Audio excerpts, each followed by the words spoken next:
Nathan Brooks picked up the business card and dropped it back on the table. Not rudely, deliberately. The entire room heard it land. Amelia Sterling, 34 years old, $2 billion, the most powerful woman in that room by a distance nobody could measure, stared at him. Her hand was still extended. The card was face up on the white tablecloth between them, her name printed in clean embossed gold. Nobody had ever done that. Not once. Not in 15 years. Nathan looked at her. Not at her title, not at her money, not at the room full of people watching with their mouths half open, and said quietly, like it was the most natural thing in the world, "I'm not interested in meeting your resume, Ms. Sterling. I'd rather know who you are when the cameras aren't on." Dead silence. And in that silence, something cracked open in Amelia Sterling's face that she hadn't shown another human being in years. She didn't know his name 10 minutes ago. She didn't know his story. She didn't know he was a widower, a father, a man who fixed broken things for free on weekends and cut his daughter's sandwiches diagonally because it made her smile. She didn't know that this one moment, this single quiet act of refusal, was about to cost him everything he'd started to hope for, and change her life completely. Drop your city in the comments. Let's see how far this story reaches. And if this hit you, subscribe. What comes next will stay with you. The alarm went off at 4:47 in the morning, 13 minutes before it was supposed to. Nathan Brooks didn't curse at it. He didn't groan. He just opened his eyes in the dark, stared at the water stain on the ceiling above his bed. The one shaped roughly like the state of Florida, the one he'd been meaning to patch for 2 years, and he swung his legs over the side of the mattress before his mind had fully caught up with his body. That was the trick. Don't think. Just move. If you stop to think about it, about the 2 jobs, about the bills, about the fact that the refrigerator was making that grinding sound again, about the fact that you were doing all of this completely alone, if you stopped to actually feel the weight of it, you'd never get up. So Nathan didn't stop. He never stopped. He pulled on his work clothes in the dark, jeans worn thin at the knees, a flannel shirt he'd had since his army days, washed so many times the plaid had faded to something closer to memory than color. Steel-toed boots that he laced up in the exact same order, left, then right, every single morning without thinking about it. He padded down the hall and stopped at Ellie's door. It was cracked open the way she always left it. She was 9 years old and still slept with the nightlight on a little plastic rocket ship that glowed soft orange, a gift from her second-grade teacher. And Nathan stood in the doorway for exactly 30 seconds, just watching her breathe. She was sleeping on her stomach, one arm hanging off the mattress, her dark hair fanned out across the pillow. She looked exactly like her mother when she slept, the same slight furrow between the brows, the same way her lips were barely parted, like she was about to say something important, but decided to keep it for herself. Nathan's chest tightened the way it always did. He pulled the door nearly shut again, not all the way, never all the way, and went downstairs to start the coffee. The first job started at 6. Maintenance crew for a mid-size office complex on the north side of Chicago. It was honest work, physical work, the kind of work that left your hands rough and your back sore and your mind blessedly quiet for a few hours. Nathan had been doing it for 3 years since coming back from his second deployment and spending 8 months relearning how to exist in a world that didn't require him to be alert for incoming fire every 12 seconds. He was good at it, methodical, thorough. The building manager, a heavy-set retired cop named George Petrakis, called Nathan the most reliable man he'd ever employed, which Nathan took as the highest possible compliment, and George meant as a statement of pure operational fact. "You know what your problem is?" George told him once, handing him a coffee in the back office. "I've got several," Nathan said.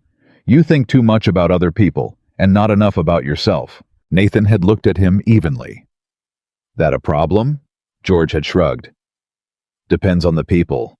The second job started at 2 in the afternoon.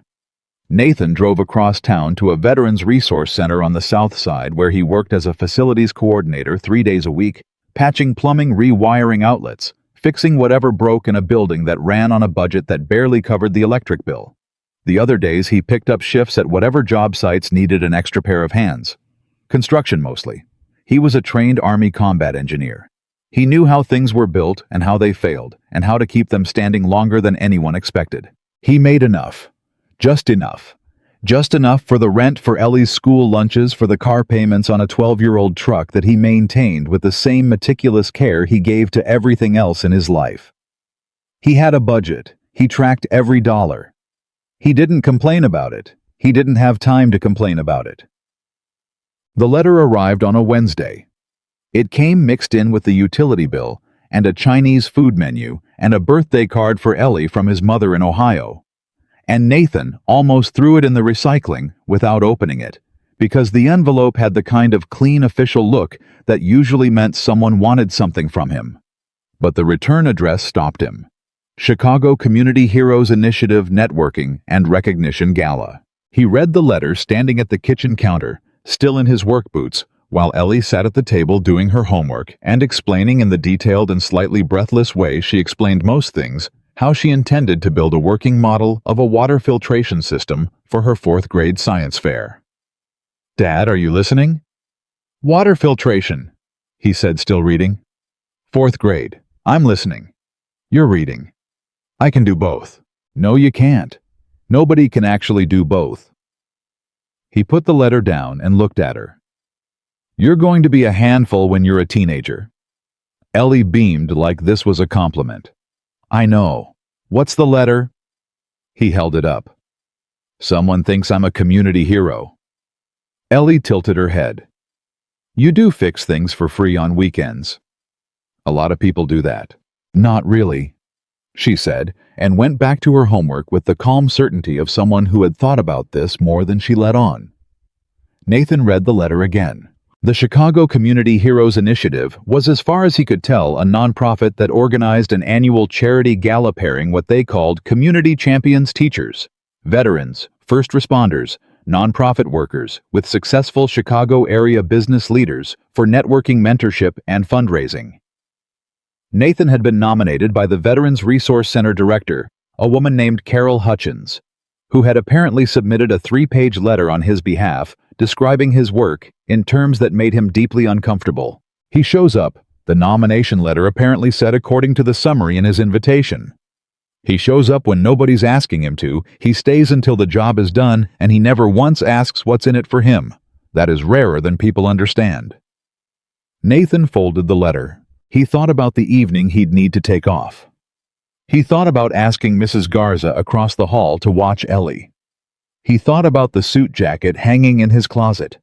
His wife's father's jacket given to him for the funeral, taken in twice at the waist, and whether it still fit. He thought about all the ways this was going to be awkward and uncomfortable, and not his kind of thing at all. Then he thought about Carol Hutchins writing 3 pages about him and what it would mean to her if he didn't go.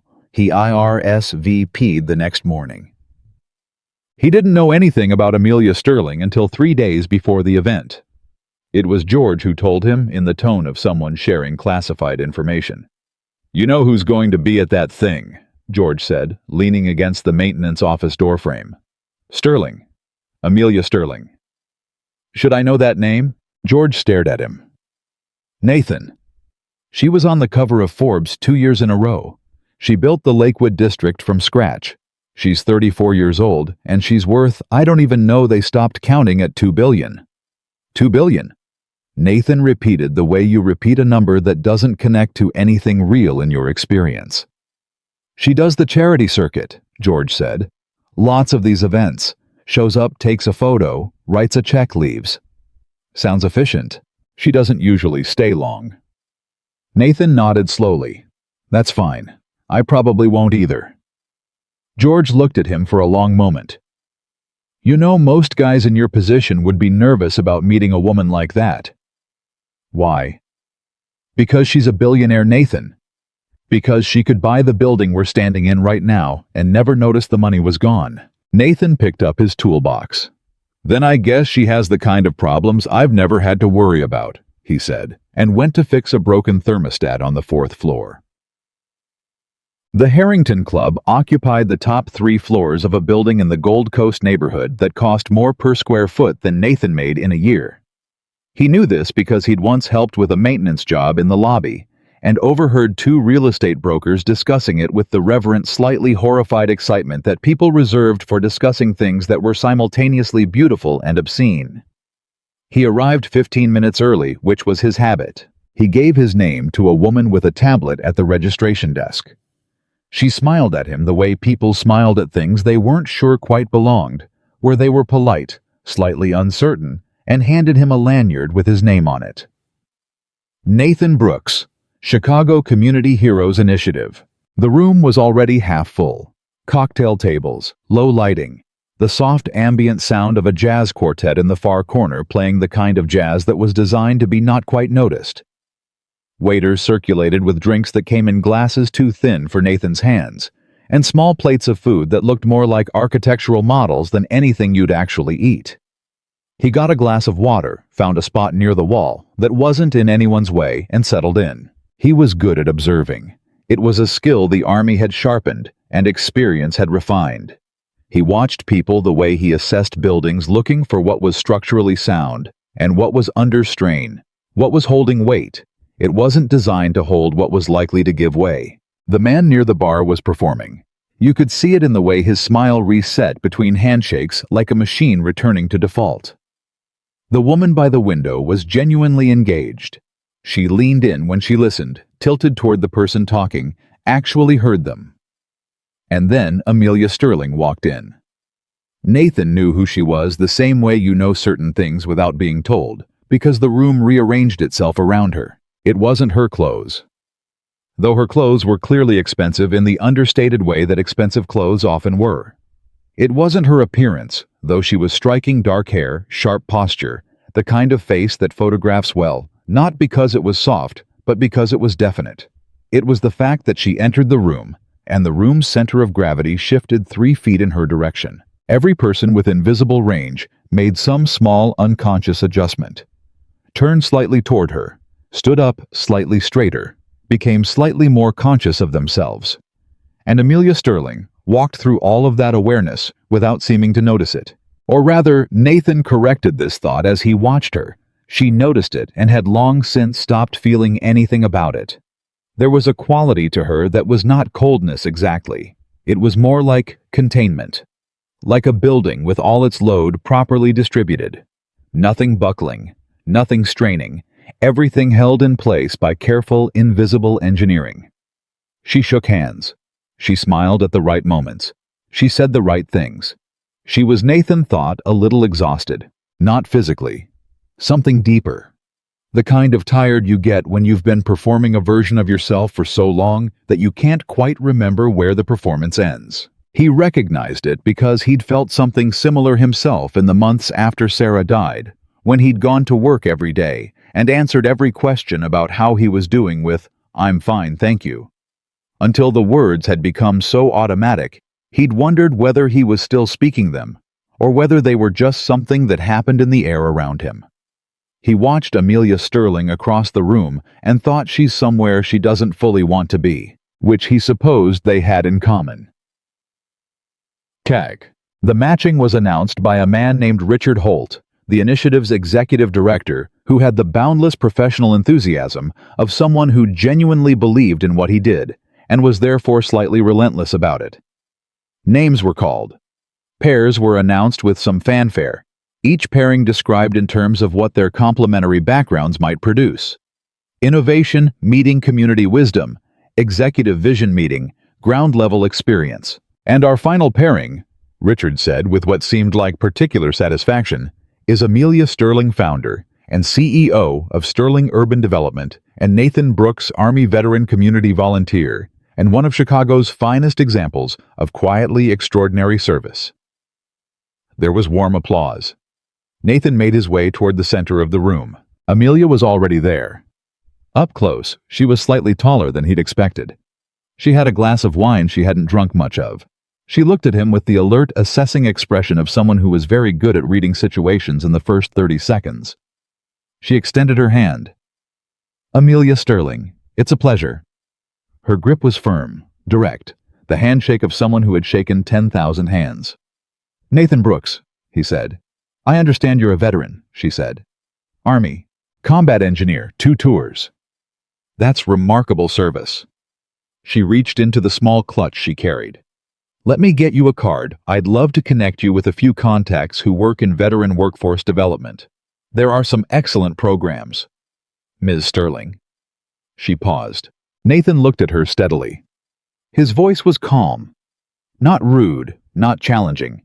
Just honest the way he was always honest, with the particular directness of a man who had decided a long time ago that pretending cost more than it saved. I'm not interested in meeting your money, he said. I'd rather know who you are when nobody's watching. The silence that followed was not brief. It spread outward from them like a ripple, catching the people nearest first, then widening as people sensed a shift in the air, even if they couldn't yet identify it. Conversations paused. Heads turned. Richard Holt, standing 8 feet away with a champagne flute and a smile, went very still. Amelia Sterling stared at Nathan Brooks. The card was still in her hand. She hadn't put it away, and she hadn't offered it again. She was simply looking at him with an expression that had changed. The polished, practiced surface of it had shifted just slightly, the way light moves across water when something stirs below it. Nobody had ever said that to her. Not in 15 years of charity events and industry conferences and networking luncheons and board dinners. Not one person had looked at her business card and said, essentially, that's not what I'm asking about. She tilted her head just a fraction. I see, she said. I don't mean it as an insult, Nathan said. I didn't take it as one.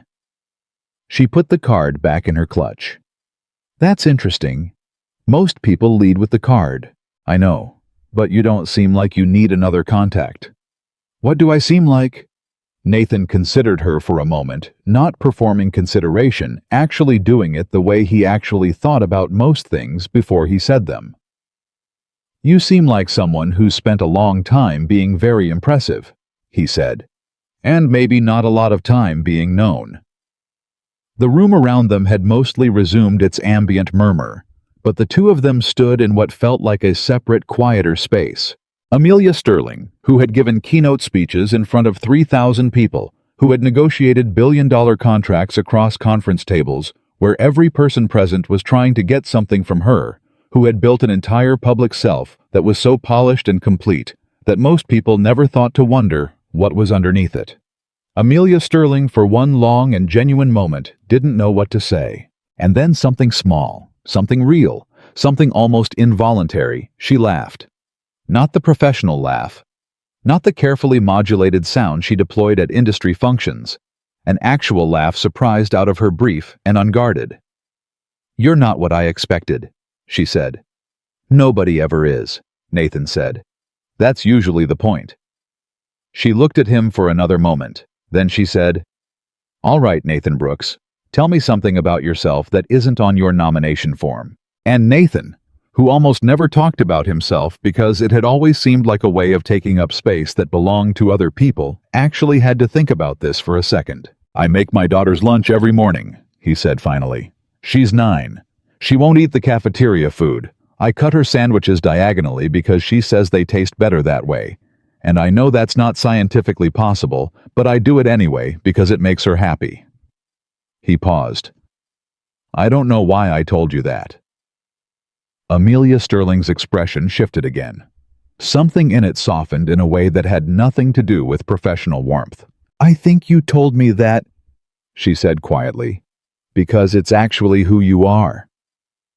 Nathan looked at her. Yeah, he said. It is. They talked for 47 minutes. Nathan knew this because he was aware that Mrs. Garza expected him back by 9:30 to relieve her, and he was tracking the time, the way he always tracked time, with the background awareness of a man who had approximately 93 more things to do before he slept. They talked about Chicago, about what it was and what it could be and what it kept refusing to become. Amelia talked about the South Side neighborhoods she'd grown up reading, reports about the ones that showed up in statistics as abandoned, depleted, lost, and the anger she'd felt as a young architecture student when she'd realized that most urban renewal was designed to move poor people out rather than build communities up. Nathan talked about what he actually saw on the ground week after week in the neighborhoods where he volunteered the particular way a block could hold itself together through nothing but the stubbornness of the people who decided not to leave. The way a single functioning rec center could anchor an entire area's sense of itself, the way money could flow into a neighborhood and miss everything that actually mattered by 6 inches. Amelia listened. That was the thing Nathan noticed. She didn't listen the way executives sometimes listened, with one eye on the room and a response already loading. She listened the way you listen when something actually interests you, when you're actually taking it in rather than waiting for your turn. "You've thought about this a lot," she said. "I live in it," Nathan said. "That's different from thinking about it." "Yes," she said quietly. "It is." A waiter appeared with champagne. Amelia took a glass reflexively. Nathan shook his head. "You don't drink?" she asked. "I drink sometimes. Right now I need to be somewhere by 9:30, and I have a 30-minute drive." "Where?" "Home," he said. "My daughter has a babysitter." Amelia looked at him. "You came here, and you have to be back by 9:30. "She's 9, Nathan said, as though this explained everything. Which to him it did. Something passed across Amelia Sterling's face. Not pity, he would have registered pity, and closed off immediately the way he always did. This was something different, something more like recognition. "You're raising her alone," she said. It wasn't a question. Her voice was careful with it the way you're careful with things that have weight. "Yeah." "How long?" 4 years. He said it the way he always said it. Steady. Factual. Not inviting pity, not deflecting it either. Just this is true. "Her mother passed. Cancer." Amelia was quiet for a moment. "I'm sorry." "Thank you." Nathan said the way he always said it, meaning it, but not wanting to make it the center of everything the way it sometimes became when people didn't know what to do with it. "What was her name?" Amelia asked. Nathan looked at her. Most people didn't ask that. They said "I'm sorry," and then moved slightly sideways off the topic, because grief made people uncomfortable, and specificity about grief made them more uncomfortable still. "Sarah," he said. Her name was Sarah. "She sounds like she chose well," Amelia said. Nathan was quiet for a moment. Then quietly, "Yeah, she did." He left at 9:14. He shook Amelia Sterling's hand again at the door, and she held it a moment longer than the professional half-second, and she said, "I hope we see each other again, Nathan Brooks." "Chicago's not that big," he said. He meant it as just something to say, a polite exit, but driving back across the city, watching the lights blur against the windshield, he found himself replaying the conversation in a way he hadn't replayed a conversation in a very long time. Not the impressive parts of it. Not the parts where she'd talked about her work or her company. The part where she'd laughed. The part where she'd asked Sarah's name. The way she'd said she chose well, like she genuinely meant it, and wasn't calculating anything. He pulled into his parking space. He sat in the truck for 30 seconds longer than he needed to.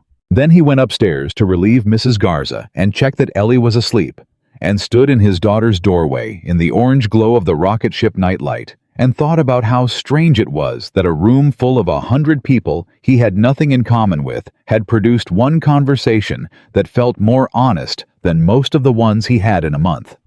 He didn't think much about Amelia Sterling's money. He thought about the way she'd looked when she laughed, like she'd forgotten, just for a second, to be careful. Ellie was eating cereal at the kitchen table the next morning when Nathan came downstairs with his keys. "How was the thing?" she said. "Fine."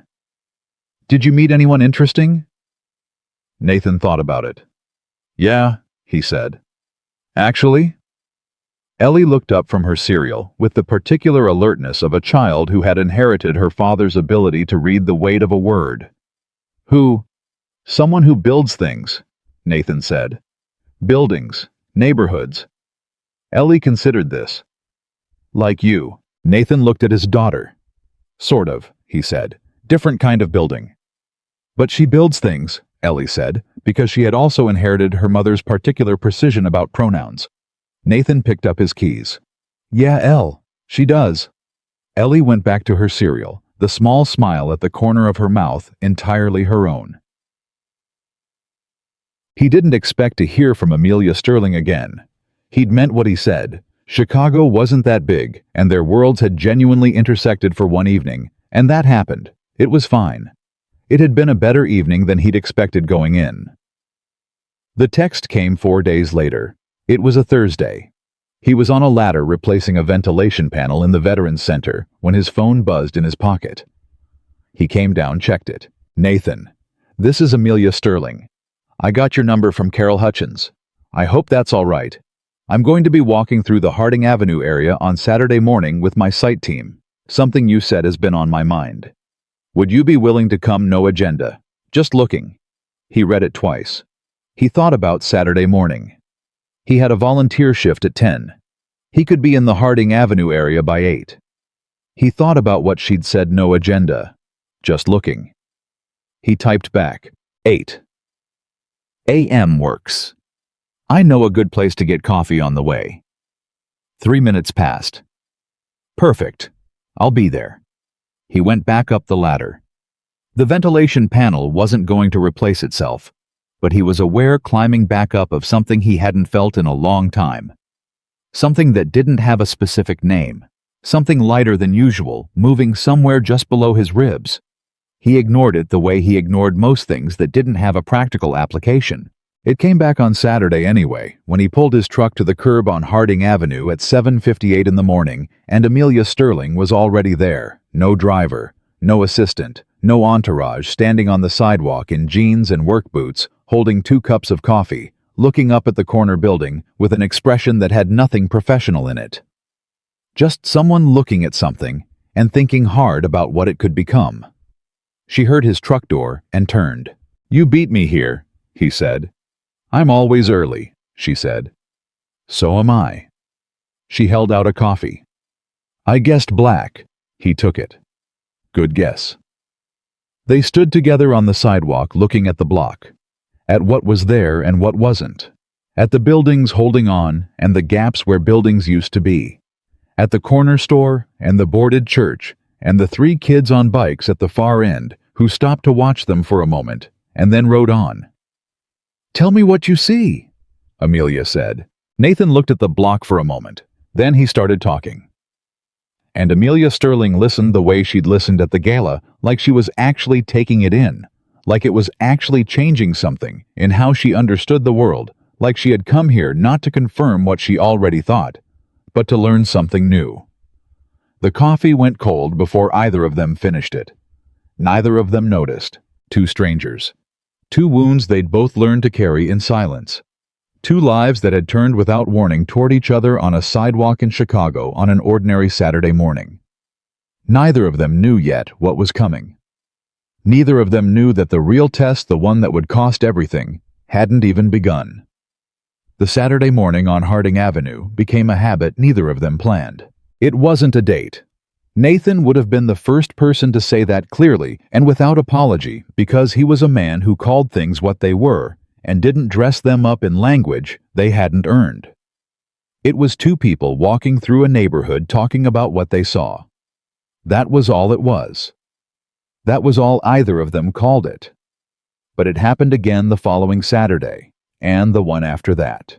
The second time Amelia brought her site survey notes, a thick folder of assessments her team had compiled on the Harding Avenue corridor full of density projections and zoning analyses and demographic data, rendered into clean graphs that told a story about the neighborhood in numbers.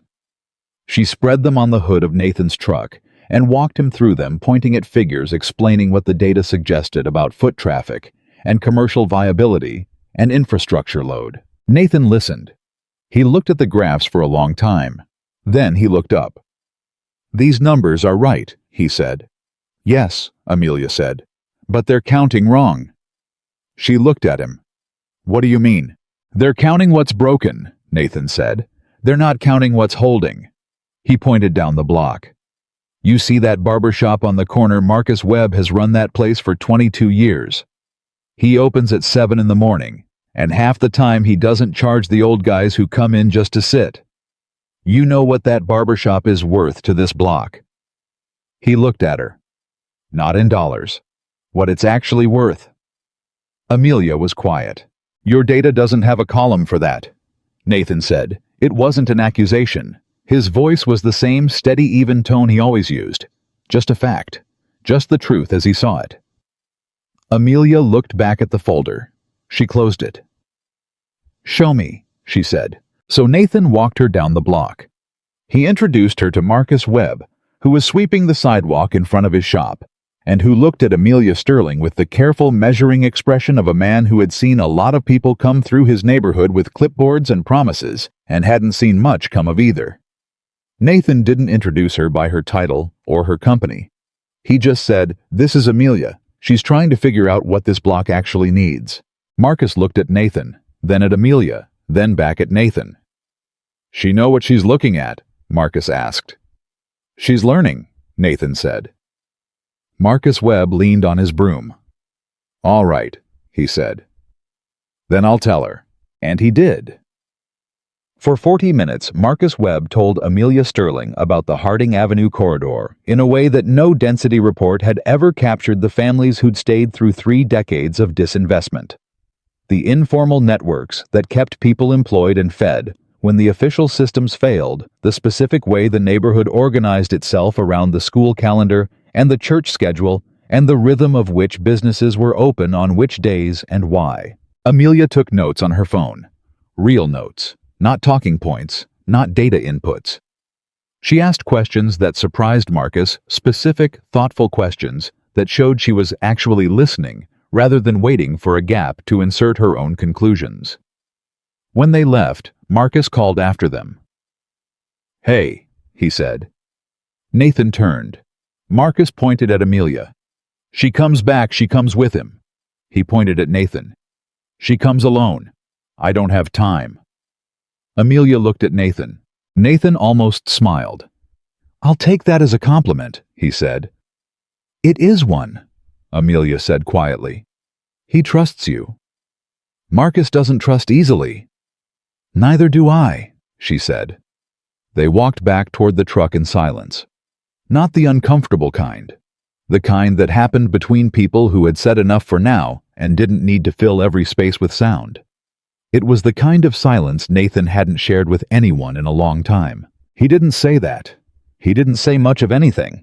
He just walked beside her down the cracked sidewalk of Harding Avenue with his hands in his pockets, and the October wind coming off the lake cold and clean, and he thought that whatever this was, it was the most real thing that had happened to him in a very long time. He kept that thought to himself too. He was good at keeping things to himself. The third Saturday, Amelia was 20 minutes late. Nathan was standing outside the coffee shop when she pulled up, and he could tell immediately that something was wrong. Not because she looked upset exactly, but because she looked the way people look when they've been managing something difficult for hours, and they're very practiced at not showing it, and the practice is starting to fray at the edges. "Sorry," she said, getting out of the car. "Board call ran over." "On a Saturday morning," Nathan said. "The board doesn't really observe weekends." She reached for the coffee shop door. One of the privileges of being accountable to 12 people who all think their time is the most valuable thing in any given room. Nathan held the door. "Do you actually like them, the board?" Amelia stopped just inside the door. She looked at him like the question had caught her sideways. "What? The board members. Do you actually like them, or is it just a working relationship?" She opened her mouth. Closed it. "That's a strange question." "Is it?" She considered it seriously the way he'd noticed she considered things she hadn't been asked before. "2 of them," she said finally. "I actually like 2 of them. The rest I respect professionally." "That's honest." "I'm being honest because you'll know if I'm not," she said with a directness that surprised her slightly, as she said it like she was noticing something about herself in the act of saying it. "You do that? You make people honest."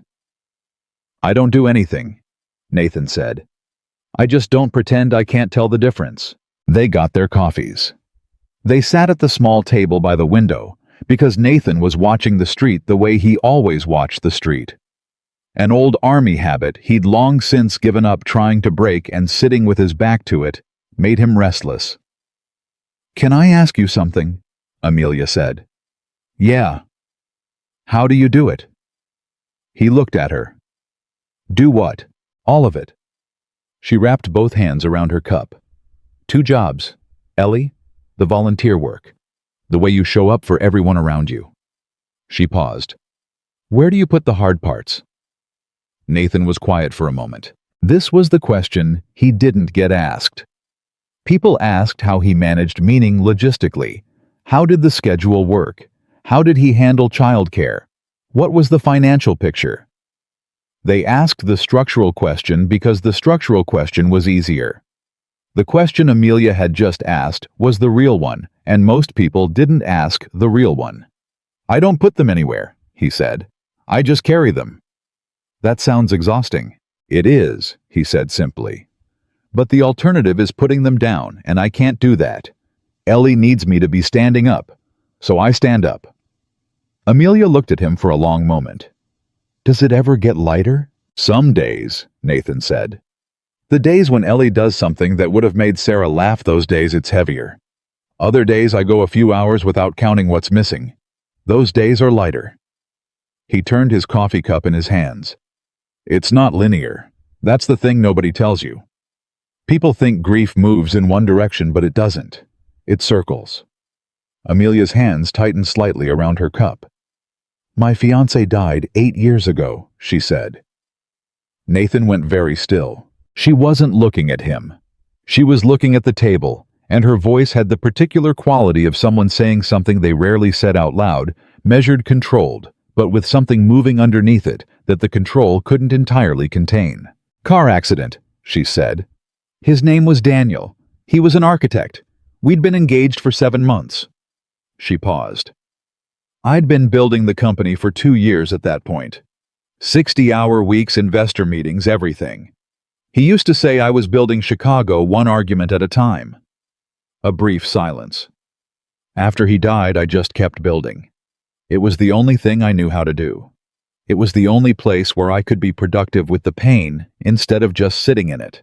Nathan didn't say "I'm sorry." He'd already said it once the night of the gala. Saying it again would be a way of closing the door she'd just opened, and she hadn't opened it for sympathy. She'd opened it because she was telling him something true. "What was he like?" Nathan asked. Amelia looked up. Again that same slight surprise, the same thing that had happened when he'd asked Sarah's name. The question behind the obvious question. "He was the kind of person who remembered things," she said. "Small things.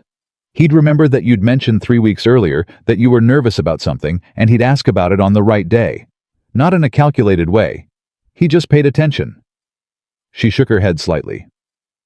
"I have a staff of 43 people, and I do not know the names of most of their children. Daniel would have known every single one." "That's not a character flaw," Nathan said. "That's just a different set of priorities." "Maybe," Amelia said. "But some days I'm not sure I picked the right set." Nathan looked at her. "You picked the set that got you through," he said. "That's not the same as wrong." She looked at him for a moment. "You're very good at that," she said softly. "At what? Saying the thing that's true and kind at the same time. Most people can only manage one." Nathan didn't have an answer for that. He wasn't used to being seen clearly and told about it directly.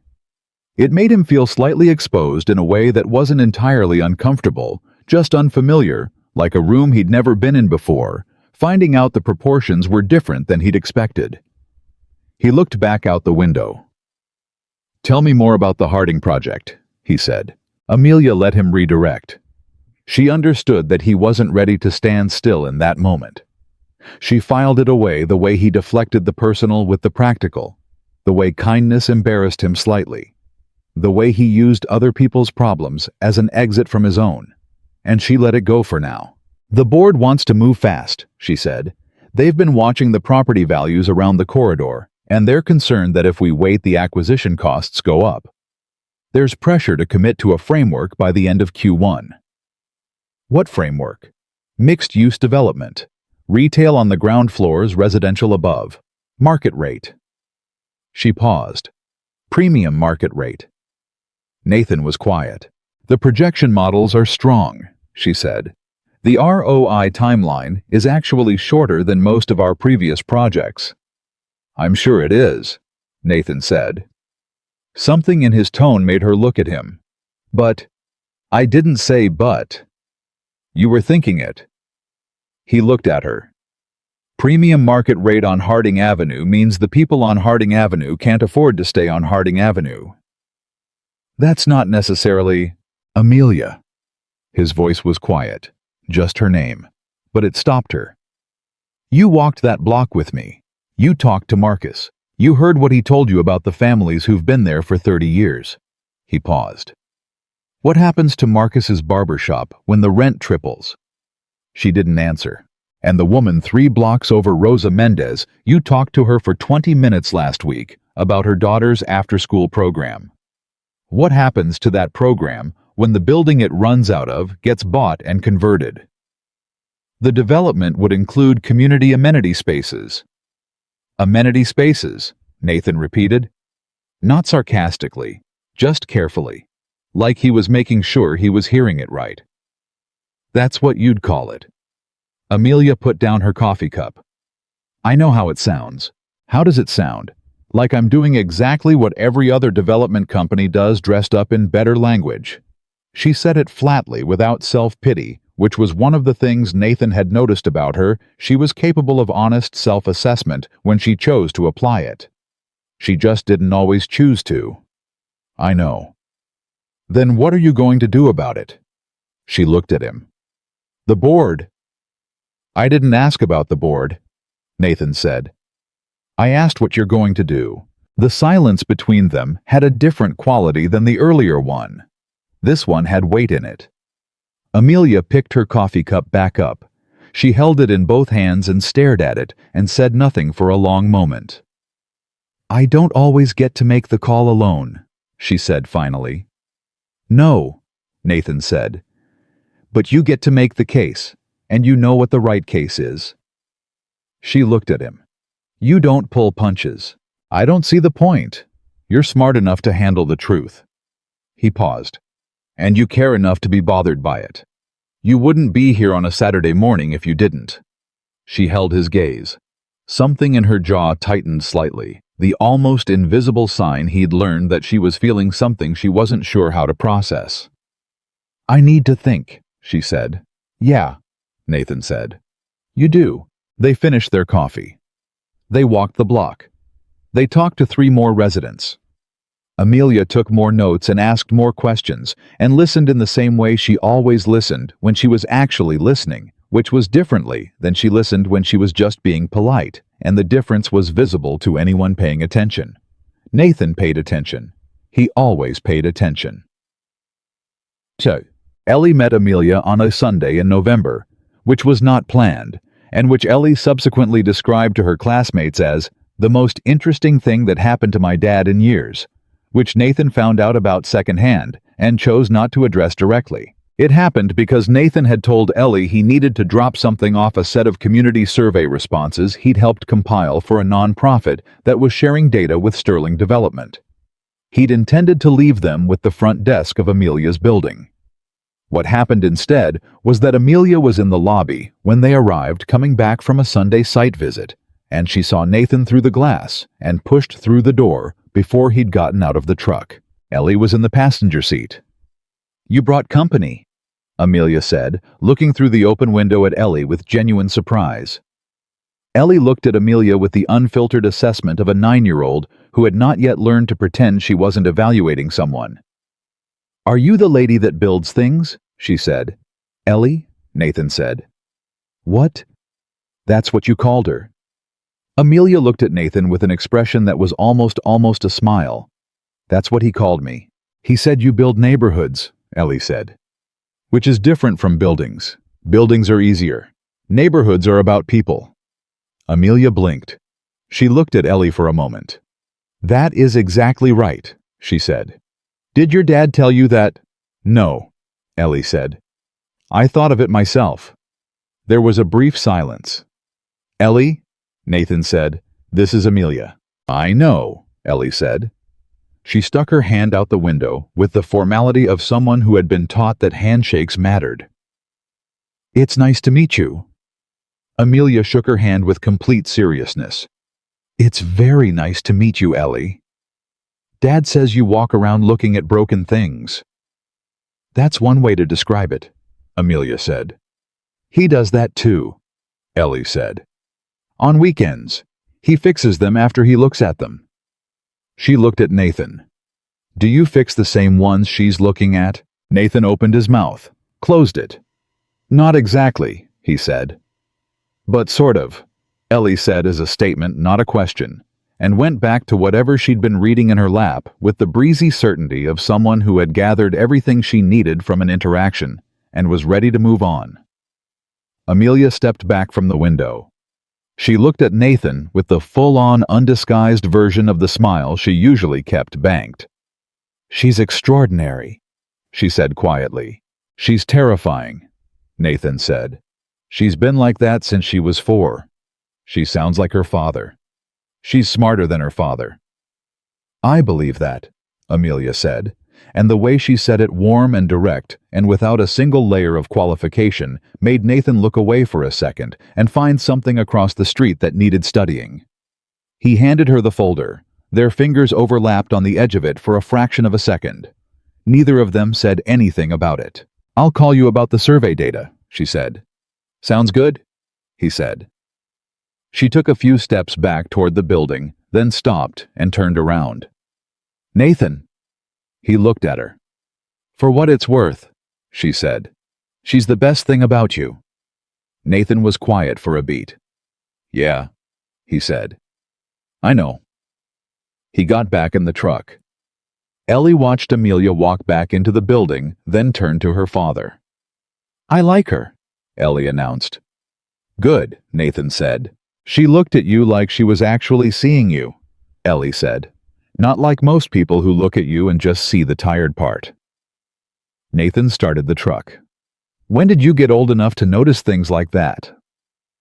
I've always noticed things, Ellie said. You just don't always ask. He pulled out of the parking spot and didn't say anything for a half block. Dad. Yeah. It's okay, you know, Ellie said. If you like someone. Her voice was careful in a way that was both adult and 9 years old at the same time, like she was choosing every word with a precision that was unfamiliar and a little effortful. Mom would want you to. The truck stopped at a red light. Nathan stared at the light for the full 30 seconds it took to change. I know Elle, he said quietly. I'm just saying, Ellie said, and picked up her book. The light changed. Nathan drove. Chimney. It was the 3rd week of November when the thing happened that changed the temperature of everything. Nathan was finishing a late shift at the Veterans Center when Carol Hutchins, the director, the one who'd written the nomination letter, appeared in the doorway of the electrical room with her coat still on and a look on her face that Nathan had learned to recognize as the one she wore when something was wrong, and she wasn't sure how to say it. Have a minute, she said. Always, he said. He put down his tools. They sat in her office, which was small and overfilled with files, and had a coffee maker that was always running, and a framed photo on the desk that was just the building. No people. Not because Carol lacked people she cared about. Nathan suspected, but because the building itself was the thing she'd built, and she needed to remember it was real. I heard something today, Carol said, from someone on the zoning board. She folded her hands on the desk. Sterling Development filed a preliminary intent with the city last week for the Harding Corridor. Nathan waited. The framework they submitted, Carol said, is high-density luxury residential, market rate, full footprint acquisition, including the existing commercial properties on the main corridor. He felt it. Not surprise exactly. He'd known something like this was possible, but feeling it land differently from knowing it might. When, he asked, the board vote on the project framework is in 6 weeks. Amelia's board. Yes. Carol looked at him carefully. Nathan, you know her. Better than most people do at this point from what I understand. She paused. I'm not asking you to do anything. I want to be clear about that. But the families on that block, the Garcias, the Wentworths, Rosa Mendez and her after-school program, they're going to find out about this soon, and when they do, the question they're going to ask is whether anyone with access actually said something. Nathan was quiet. Carol leaned forward slightly. I know this is complicated for you personally. It's not complicated, Nathan said. She looked at him. The right thing is clear, he said. It's just not easy. He stood up. That's not complicated. That's just hard. He picked up his jacket. Nathan, Carol said. He stopped. Whatever you decide, she said. I want you to know something. The way you've been showing up for this community for 20 years, not just since this all started, that matters. Whatever happens with Sterling Development or anyone else that's already real. Nathan looked at her for a moment. Thank you, Carol, he said. He walked out to his truck in the cold. He sat in it for a while without starting the engine. He thought about the Saturday mornings on Harding Avenue. He thought about Marcus Webb and his broom. He thought about Rosa Mendez talking about her daughter's program with the specificity of someone for whom it was not a program, but a lifeline. He thought about the survey notes and the conversations and the way Amelia had listened, really listened to all of it. And then he thought about the filing. The preliminary intent, market rate, full footprint acquisition. He thought about what it meant that she had filed that and not told him. He pulled out his phone. He looked at the last text she'd sent him 3 days ago, something about the survey data, something routine, something that carried no indication that 6 weeks from now, a board of directors was going to vote on whether to erase the neighborhood they'd been walking through together for 2 months. He put the phone down. He started the truck. He wasn't angry. Not exactly. He was clarified. The way hard situations clarified things. The way the Army had clarified things by making the terms simple here is what's right, and here is what's not right.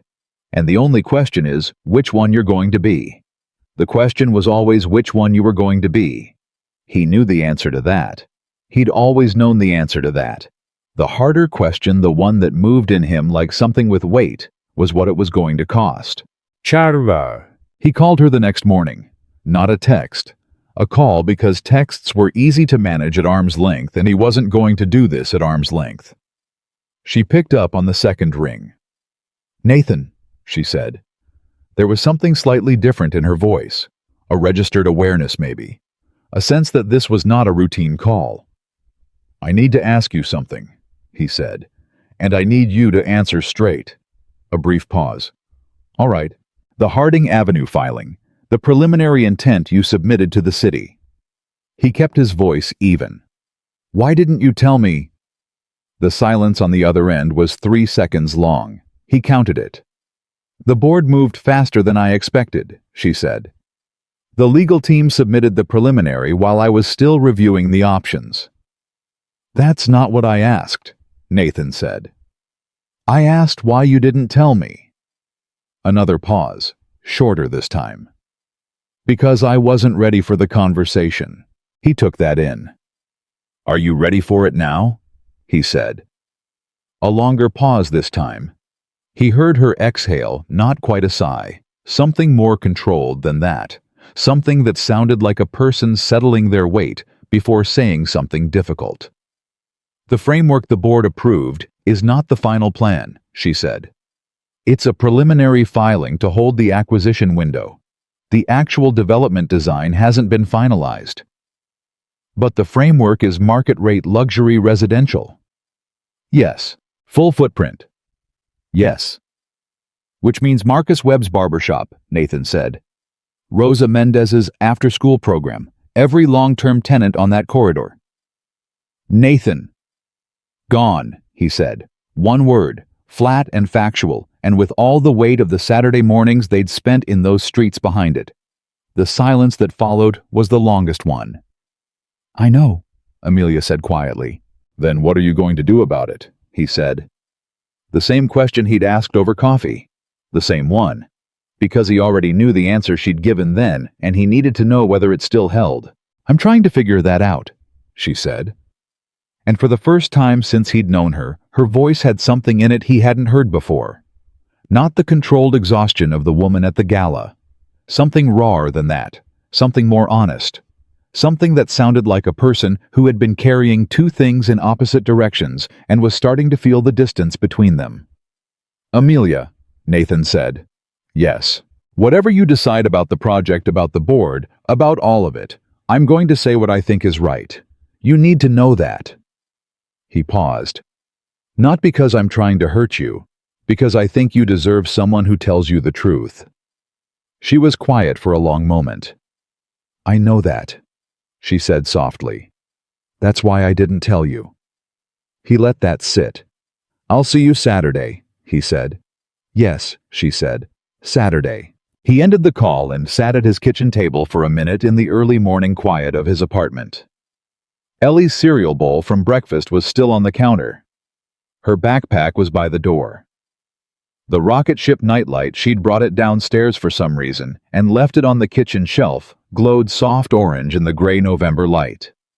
Nathan looked at it for a moment. Then he got up, rinsed the cereal bowl, and went to work. He always went to work. That was the thing about him that everyone who knew him had said at one time or another in one way or another. Carol Hutchins in 3 pages. George Petrakis in a plain statement of operational fact. Marcus Webb with a pointing finger on a cracked sidewalk. Nathan Brooks showed up. Whatever it cost. Whatever it complicated. Whatever stood on the other side of the showing up. He showed up. And in 6 weeks, in a boardroom full of people who measured everything in return on investment and acquisition timelines and premium market positioning, Nathan Brooks was going to show up there too. He didn't know yet exactly what he was going to say.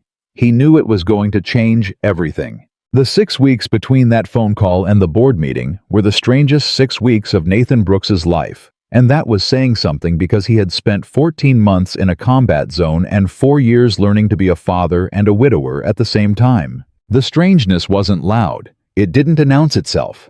It was the quiet kind, the kind that lived in the space between things, in the half-second pause before Amelia answered a question about the project, in the way their Saturday walks had started to carry something unspoken, that neither of them put into words, because putting it into words would have required them to decide what it was, and neither of them was ready for that. They still walked. Every Saturday without canceling, without rescheduling, through the cold that had moved in off Lake Michigan, and turned the Harding Avenue corridor into something that felt stripped down and essential, the way cold does to cities, removing the decorative layer, leaving only the structural truth underneath. They talked to residents. Amelia kept taking notes. Nathan kept asking the questions that the notes couldn't capture. And the project, the filing, the framework, the board vote that was now 5 weeks away, then 4, then 3, sat between them like something neither of them was quite looking at directly. The way you don't look directly at a bright light, because you know it's going to change what you can see. The residents were starting to hear things. That was inevitable. In a neighborhood that had survived decades of disinvestment through the kind of tight-knit communal awareness that outsiders sometimes called insularity. And insiders knew was survival intelligence, news traveled fast. Not the official news, the filing was public record, but buried in the kind of municipal database that required you to know where to look, but the informal news.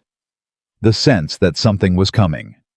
The particular quality of attention that city assessors and lawyers paid to a block when acquisition was on the table. Marcus Webb was the one who said it directly.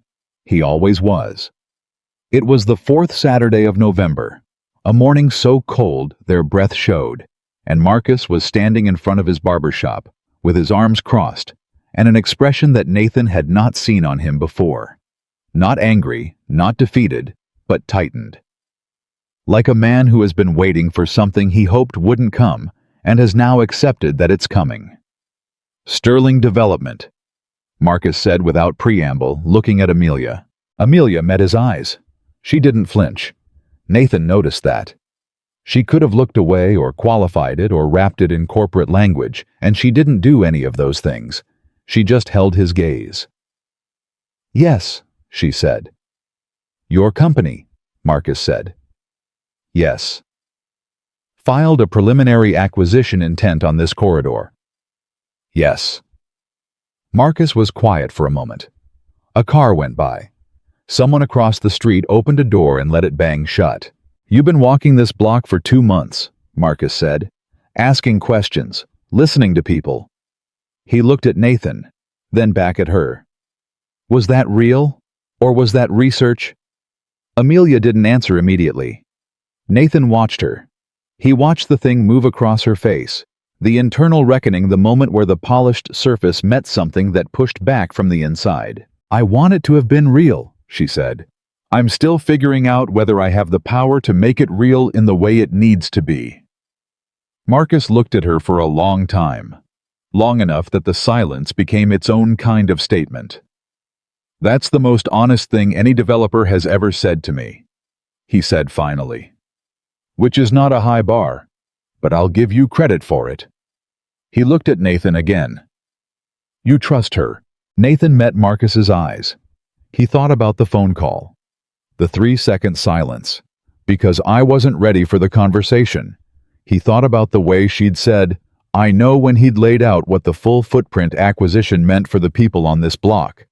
Not defensively, not with qualifications, just I know. I trust her intentions, Nathan said carefully. The intentions are real. Intentions, Marcus repeated. Yeah, Nathan said. Intentions aren't the same as outcomes, but they're where outcomes start. Marcus looked between them. Then he uncrossed his arms. I'm going to stay open as long as I can, he said. 22 years. I'm not going anywhere without a fight. He pointed at Amelia. You should know that. I do know that, she said. And for what it's worth, so does every person in that boardroom. Marcus nodded once, the kind of nod that wasn't agreement, but was acknowledgement. He went back inside. The door closed behind him. Nathan and Amelia stood on the sidewalk. He's right to not trust me yet, she said quietly. Yeah, Nathan said.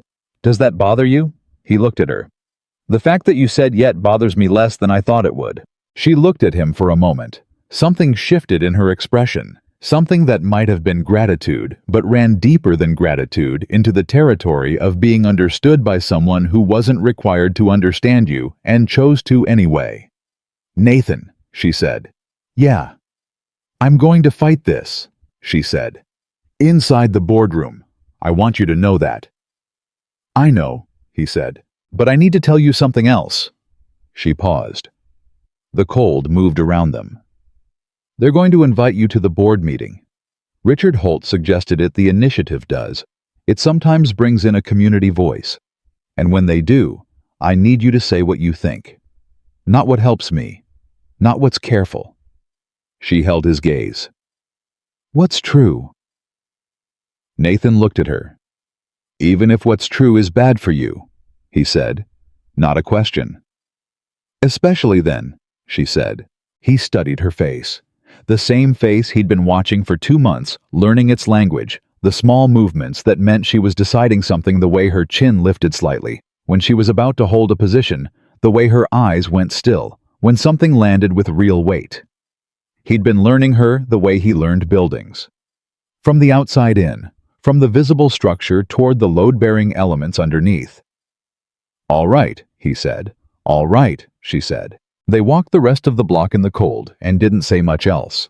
And the thing that was unspoken between them was still there, still not named, but it had changed shape slightly. It was heavier now, not in a bad way, in the way that things get heavier when they become more real. The invitation came the following Monday. Official letterhead. The Chicago Community Heroes Initiative, in partnership with Sterling Urban Development, cordially invited Nathan Brooks to offer a community perspective at the upcoming board framework review. Richard Holt had called ahead to explain. It was informal. He said Nathan would have 10 minutes. The board was interested in authentic community input. Nathan read the letter twice. He called George Petrakis. I need your honest opinion, Nathan said. On what? If you were in a room with a board of directors about to vote on something that was going to hurt a lot of people, and you'd been asked to speak, what would you say? George was quiet for a moment. What you think is right. What if what I think is right hurts someone I care about? A pause. Then you say it anyway and trust that if they're worth caring about, they'll understand why. Nathan was quiet. This about the Sterling woman? George asked. It's about a neighborhood, Nathan said. It's about both, George said, and you know it. A pause. Nathan, you've never once done the thing that was easy instead of the thing that was right. Your whole life is evidence of that. Don't change it now because someone has nice eyes. Nathan exhaled. I didn't say anything about her eyes. You didn't have to, George said. I've known you for 3 years. You don't call me for opinions. You already know what you're going to do. You're just telling me about it. Nathan looked at the letter on the kitchen table. Yeah, he said. I guess I am. He RSVP'd the next morning. He didn't tell Amelia he was going until 3 days before. He texted her. Short, direct. I'll be at the board meeting Thursday. You should know. She called him within 4 minutes of the text. I know, she said immediately. Richard told me. I'm glad. You're glad. Yes? Her voice was careful, but certain. I meant what I said on Harding Avenue. I need someone in that room who'll say what's true. Amelia. He paused. I'm going to argue against the framework. Silence. I know, she said.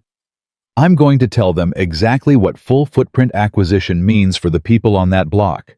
I'm going to put names to it. Marcus Webb, Rosa Mendez, the Garcias.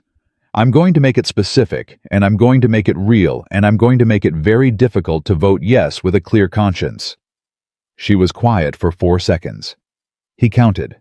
I know, she said again. Her voice was the same. Not brittle, not hurt. Something more complicated than either of those. Nathan, I need to ask you something. Ask. Whatever happens in that room, she said. Whatever the board decides, whatever I'm able to change or not change this. A pause. Whatever this is between us. Is it contingent on any of that? He understood what she was asking. She was asking whether his presence in her life the Saturday mornings, the coffee, the conversations that had become the most honest ones either of them had had in years, whether any of it was conditional on her making the right call. Whether he was there because she was on the right side of this, or whether he was there because of who she was, it was the most vulnerable thing she had asked him. And she'd asked it plainly, without protective language which told him how much it had cost her to ask. No, he said. It's not contingent. A breath, almost inaudible. Okay, she said. But Amelia. Yes. The people on that block deserve someone who fights for them in that room, he said. And I think that person exists. I've watched her for 2 months. The silence that followed wasn't the uncertain kind. It was the kind where someone is deciding to let something matter. To let it through instead of managing it at arm's length. Thursday, she said. Thursday, he said. Sterling Development's boardroom occupied the 32nd floor of a building in the Loop that Amelia had moved into 4 years earlier when the company crossed a threshold that required either a bigger space or the acknowledgement that the growth wasn't stopping. It was a clean room, long table, good chairs, a wall of windows that looked north toward a skyline that Amelia had spent 15 years helping to shape. The room held 12 board members, 3 senior executives, 2 legal advisors, and on this particular Thursday morning in December, 1 man in a borrowed suit jacket who had driven across town in a truck with a cracked windshield and found parking 4 blocks away because the building's garage rate was more than he made in a morning. Nathan arrived 7 minutes early. The receptionist, a young woman named Priya, who had the particular alertness of someone used to managing the difference between people who belonged in a room and people who thought they did, looked at his name on the visitor list and said, Mr. Brooks, Ms. Sterling asked me to let you know she's running 2 minutes behind. Can I get you coffee? No, thank you, Nathan said. He sat in the chair she indicated and waited. He was not nervous. Or rather, he was aware of a particular quality of readiness that other people sometimes called nervousness, but that he thought of differently. It was the same thing he'd felt before operations in the army. Not fear, calibration. The body getting itself ready to do something that mattered. He was looking at the city through the lobby windows when Amelia came through the elevator. She was in full board meeting mode, the contained, structured version of herself, the one with perfect posture and the quality of complete composure that he'd identified at the gala as careful engineering. She was wearing a dark jacket, and she was carrying a tablet, and she moved with the particular economy of someone who had a lot to do and was not wasting motion. But she saw him, and something shifted. Just slightly. The engineering loosened 1 degree. "You're early," she said. "I'm always early," he said. Same thing he'd said on Harding Avenue the first morning. Something moved in her expression, quickly. "How are you?" "Ready," he said. She looked at him for a moment. "The board knows you're here to offer a community perspective. They're expecting polite." She paused. "I want you to know that whatever you say in there, I'm not going to signal anything to you. I'm not going to give you a look or a nod. You say what you need to say without looking at me to check whether it's okay." "I wasn't going to check," Nathan said. "I know," she said. "But I wanted to say it anyway." She looked at him for one more second. Something in that look was not boardroom and not composed and not Amelia Sterling, founder and CEO. It was just a person looking at another person and wanting to say something she wasn't going to say. Not now. Not here. "Thank you for being here." "Thank you for asking me," he said. She walked ahead of him into the conference room. The 12 board members of Sterling Urban Development ranged in age from 41 to 73 and had in aggregate more money than Nathan could meaningfully conceptualize, and more confidence in that money's judgment than was, in his opinion, entirely warranted. He assessed them the way he assessed everything, quietly from the outside in, looking for what was load-bearing and what was decorative. 2 of them he liked immediately. A woman named Dr. Sylvia Park, who had the alert eyes of someone who was actually thinking rather than waiting, and a man named James Okafor, older, quieter, who sat back from the table a few inches in a way that suggested he'd spent a lot of time in rooms like this watching the dynamic before deciding which way he was going to push it. 3 of them he was already certain were going to be the problem. The loudest was a man named Warren Halstead, 60-something, silver hair. The particular aggressive confidence of someone who had been the smartest person in most of the rooms he'd been in for 40 years, and had never quite updated his assessment to check whether that was still true. He wore his suit like it was armor, and he looked at Nathan the way people sometimes looked at him in rooms like this, the polite, assessing look that was trying to figure out why he was there and whether he could be efficiently dismissed. Nathan had been looked at like that before, by superior officers who'd revised their assessment after 6 months, by contractors who doubted his expertise until the building held. It didn't rattle him. It clarified him. Richard Holt from the initiative opened with a brief explanation of the community engagement component, the partnership program, Nathan's nomination, his background. He used words like authentic perspective and ground-level insight and invaluable community voice, all of which were true enough, but made Nathan sound like a prop, which he was aware was partially what he was here to be. That was fine. He didn't need to be anything other than what he was. The framework presentation came first, 45 minutes of it, financial models, acquisition timelines, density projections, renderings of what the Harding Avenue corridor would look like under the proposed development. The renderings were beautiful. Clean lines, green spaces, mixed retail and residential, rising up from a block that currently looked worn and overlooked. The numbers were compelling. The ROI timeline was aggressive in a way that made several board members lean forward. Nathan listened to all of it. He looked at the numbers. He looked at the renderings. He looked at the block in the rendering and thought about what was not there. Marcus Webb's barber shop, the corner store, the church with the boarded windows, that still had a congregation of 80 people who met in the basement every Sunday because they had nowhere else to go. Then it was his turn. Richard Holt said, "We're very pleased to have Mr. Nathan Brooks offer some community perspective before the board's discussion. Nathan, the floor is yours." Nathan stood up. He didn't have notes. He'd thought about notes and decided against them because notes were a way of managing distance, and distance was exactly what he wasn't here to provide. He looked around the table. He let the silence sit for 2 full seconds, not for effect, but because he was deciding where to start. "I'm going to tell you about a man named Marcus Webb," he said. His voice was the same voice he used for everything. Not loud, not performed, just clear and steady, and absolutely certain of itself, the way a wall is certain of itself when it's been built right. "Marcus Webb has run a barber shop on the corner of Harding and Clement for 22 years, Nathan said. "He opens at 7 in the morning. He doesn't charge the elderly men who come in to sit and talk because he understands that what they need is not a haircut, it's a place to be. He knows the name of every family on that block. He has extended informal credit to people who couldn't make rent, not because he had money to spare, but because he understood that if people left, the block would stop being a block and start being an address." He paused.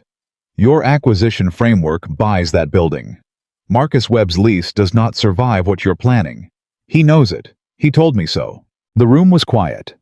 Warren Halstead had his pen in his hand, and his expression was the professionally neutral one of a man who had decided to wait this out. "I want to talk about Rosa Mendez," Nathan said. "She runs an after-school program out of a building on the south end of the corridor. 43 kids. Most of them come from families where both parents work late shifts, and the alternative to that program is those kids being home alone. The building Rosa uses is in your acquisition footprint. The program is not an amenity. It is a load-bearing element of how 43 families stay functional." He looked at the renderings on the presentation screen. "Your design has community amenity spaces. I want you to tell me where Rosa Mendez's program goes." Silence. Halstead spoke. His voice was measured, careful. The voice of a man who knew how to handle disruptions of this kind. "Mr. Brooks, we deeply appreciate the community perspective. The development framework does include provisions for community benefit agreements. There are mitigation protocols for existing tenants. With respect," Nathan said, and he said it the way he said everything, without aggression and without apology, and with an absolute absence of the deference Halstead was accustomed to receiving from people in Nathan's position in rooms like this. "Mitigation protocols are not what I asked about. I asked where Rosa Mendez's program goes." Halstead blinked. Dr. Sylvia Park, the woman Nathan had assessed correctly from the beginning, made a note on her pad. Nathan looked at the room. He looked at Amelia, who was sitting 3 seats down from the head of the table, and he did exactly what she'd asked him to do. He didn't check with her. He didn't look for permission or approval or any signal about whether to keep going. He looked at her for 1 second, just long enough to know she was there, and then he looked back at the board.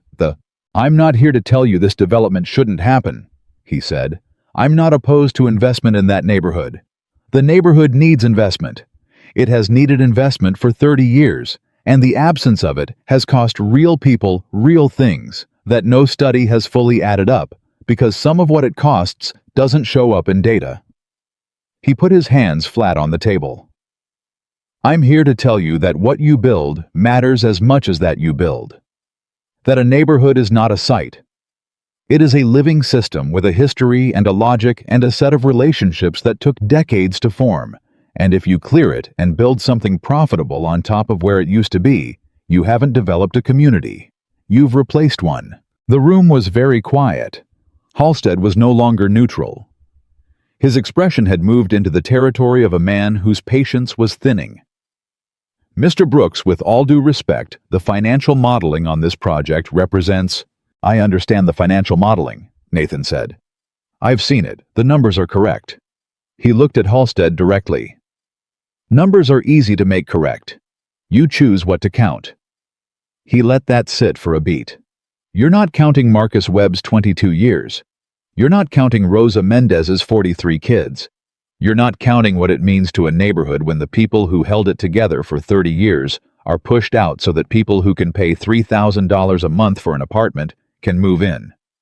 That cost doesn't show up in your model because you didn't put a column for it. Halstead leaned forward. What you're describing is sentimentality, Mr. Brooks.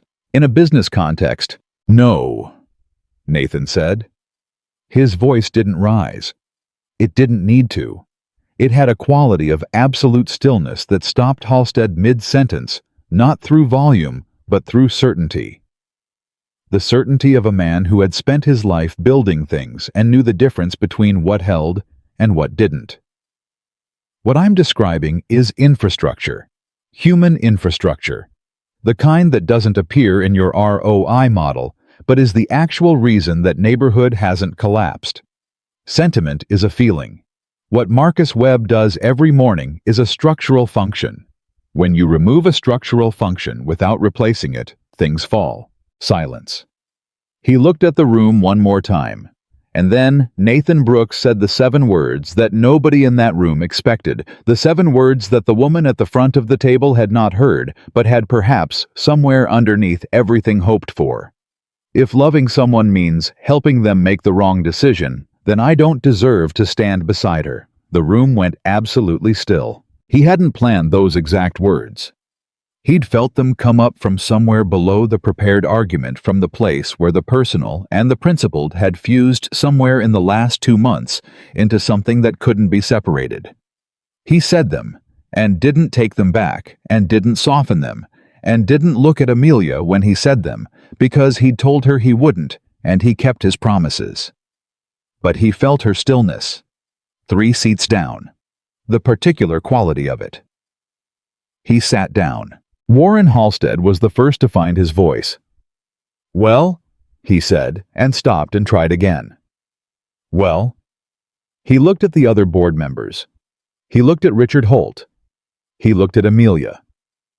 "Ms. Sterling, perhaps we should—" "Give us a moment," Amelia said.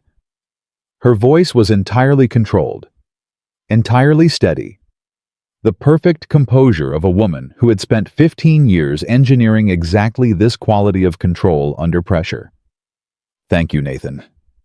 Nathan nodded once. The board's discussion began. It ran for 40 minutes, and Nathan sat through it because no one had excused him, and he wasn't going to leave before he knew what was happening. He listened to Halstead argue return on investment and market window, and fiduciary responsibility to shareholders. He listened to Dr. Park ask pointed questions about the community benefit agreement language that suggested she'd heard something in Nathan's statement worth taking seriously. He listened to James Okafor say quietly, but with a weight that the room felt, "I'd like the community impact assessment to be rerun with the specific businesses and services named in Mr. Brooks's statement included as line items." Halstead did not like that. Amelia listened to all of it. She asked clarifying questions. She directed traffic between positions. She did the thing that a good chair of a contentious meeting does, kept the conversation moving, kept it from collapsing into pure argument, drew lines between positions to show where they were and weren't in conflict. She didn't look at Nathan. She didn't need to. At the end of the 40 minutes, she called for a tabling of the vote. "I want a revised impact assessment," she said. "I want specific language in the community benefit agreement that addresses continuity for existing businesses and services. And I want a design alternatives review that includes at minimum 1 community integrated option alongside the current framework." She looked at Halstead. "We have time to do this right." "The acquisition window," Halstead began. "Is our window," Amelia said. "We filed it. We can work within it." It wasn't a revolution. Not yet. It was a delay, a redirect and opening. But the way she said it without asking, without hedging with the full authority of a woman who had built a $2 billion company and was now deciding what it was for, had a quality that Nathan recognized. It was the quality of someone who had made a decision and wasn't going back on it. The meeting closed. Board members gathered their things. Conversations started in clusters. Warren Halstead walked past Nathan without making eye contact, which was its own kind of statement. Dr. Park stopped and shook Nathan's hand and said, "Thank you for the specificity. It matters more than most people know." "I hope so." Nathan said.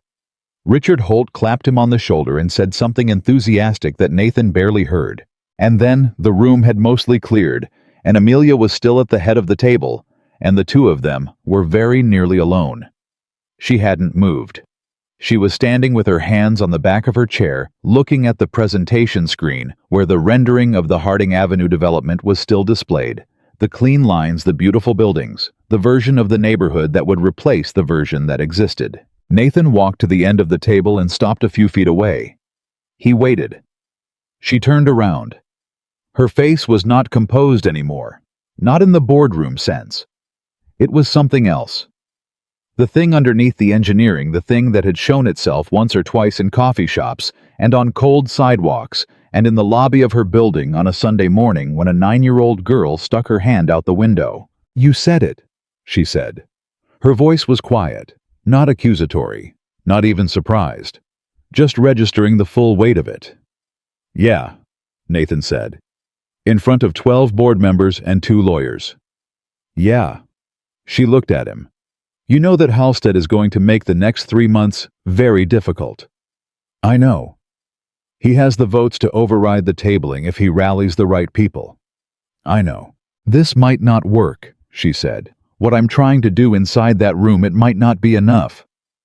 "I know," Nathan said for the 3rd time. "That's not why I said it." She held his gaze. "Why did you say it?" He took a breath. Not a deep, dramatic one. Just the kind you take when you're about to say something you've been carrying for a while, and you've decided it's time to put it down somewhere. Because you needed to hear that someone in that room was going to tell the truth, regardless of what it cost them, he said. "And I needed to be that person. Not for the board. Not even for Marcus Webb, though he deserves it." He paused. "For you, Amelia Sterling, who had not cried in a boardroom in 15 years of boardrooms, who had learned to keep everything that mattered at a sufficient distance from the places where decisions were made, who had built a billion-dollar company on the twin foundations of hard work and emotional containment, pressed her lips together and looked at the floor for 3 seconds. Then she looked back up at him. "Nobody has ever done that for me before," she said. "Said something true in a room like this and let it cost them something." "It didn't cost me enough to matter," Nathan said. "Don't do that," she said sharply, the first sharpness he'd heard from her, quick and real. "Don't minimize it. It mattered." Her voice leveled. "It mattered to me." He was quiet. "Okay," he said. She reached up and pushed a strand of hair back from her face with the kind of unconscious gesture that happened when the performance was down, and it was just a person left. "I need to go talk to James Okafor before he leaves the building," she said. "He's the best chance I have for the redesign motion to hold." "Go," Nathan said. She moved toward the door, stopped, turned back. "Nathan." He looked at her. "That thing you said," she said. "About loving someone." His expression didn't change. He waited. "Did you mean it the way it sounded?" she asked. Her voice was steady. She asked it directly the way she did everything that mattered to her, straight on, without flinching, because she was a person who had learned that dancing around the real question cost more than asking it. Nathan looked at her for a long moment. "Yeah," he said. "I did." The silence lasted 2 seconds. Amelia nodded once. Something in her face did something complicated and then settled into something quieter and more certain. "Okay," she said. And then, "Good." She walked out the door. Nathan stood at the end of the long boardroom table, alone with the rendering of the neighborhood on the screen, and the city through the windows, and the particular quality of silence that settles into a room after something real has happened in it. He picked up his jacket from the back of the chair. He thought about Marcus Webb opening his shop at 7 in the morning. He thought about Rosa Mendez's 43 kids. He thought about Ellie asleep under the orange glow of her rocket ship nightlight and what she'd said about her mother, and what it meant that a 9-year-old had more clarity about the future than her father had allowed himself. He thought about what had just happened in this room, and what it might or might not mean for the neighborhood and for a woman who was right now walking down a hallway to fight for something she'd almost let slip away. He buttoned his jacket. He walked out. The elevator ride down 32 floors was quiet. He stood alone in it and watched the numbers count down and felt the particular sensation of a man who has said the thing that needed to be said and cannot take it back, and doesn't want to, and has no idea what comes next, but knows with the same bone-deep certainty with which he knew everything that mattered, that what comes next will be worth whatever it costs. He walked out through the lobby and into the cold December air of the city and started the 4-block walk back to his truck. He had a shift at the Veterans Center in 2 hours. He was going to be on time. He was always on time. The call from Warren Halstead came at 6:47 the next morning. Nathan knew it wasn't for him. Halstead didn't have his number and wouldn't have used it if he did, but Amelia told him about it later that same day, with the flat, careful voice she used when she was reporting something that had made her angry and had decided not to perform the anger. Halstead had called to tell her that what happened in the boardroom yesterday was a problem. Not the tabling of the vote. Not the request for a revised impact assessment. Those were procedurally manageable, he said. The problem was that she had invited a civilian, his word civilian, which Nathan found interesting when she told him into a closed framework review and allowed him to make an emotional argument that was now going to complicate the timeline on a project that had been 18 months in development. He used the word emotional, Nathan said. 3 times, Amelia said. They were on the phone, and he could hear from the quality of her voice that she was somewhere moving the particular ambient sound of a person walking fast through a building. He said the board needed to see that I was capable of separating personal considerations from fiduciary responsibility. Personal considerations, Nathan repeated. Yes.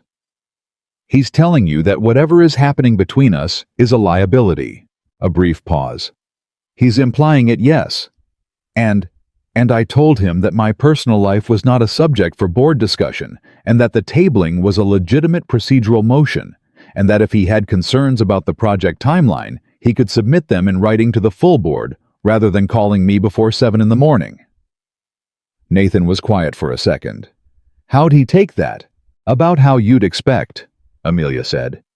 He's going to push for an emergency reconvening. He has 4 votes locked, possibly 5. I have 3 solid and 2 I'm not sure about. James Okafor. Okafor is the one I'm not sure about. He heard you yesterday. I think it moved him. But Okafor is also a businessman, and Halstead has been working on him for 2 days already. 2 days, Nathan said. The meeting was yesterday. Halstead started making calls yesterday afternoon, Amelia said, before the elevator hit the lobby. She paused. He's very good at this. I want you to understand that. He's been doing this for 40 years, and he is very, very good at it. Are you telling me to be worried? I'm telling you to understand what we're dealing with, she said. This isn't going to be a clean fight. Nathan looked out his kitchen window. The morning was gray December light, flat and low. Ellie's cereal bowl was in the drying rack from where he'd washed it before she went to school. The rocket ship nightlight was still on the kitchen shelf where she'd left it, still glowing soft orange, even in the daylight. What do you need from me? He said.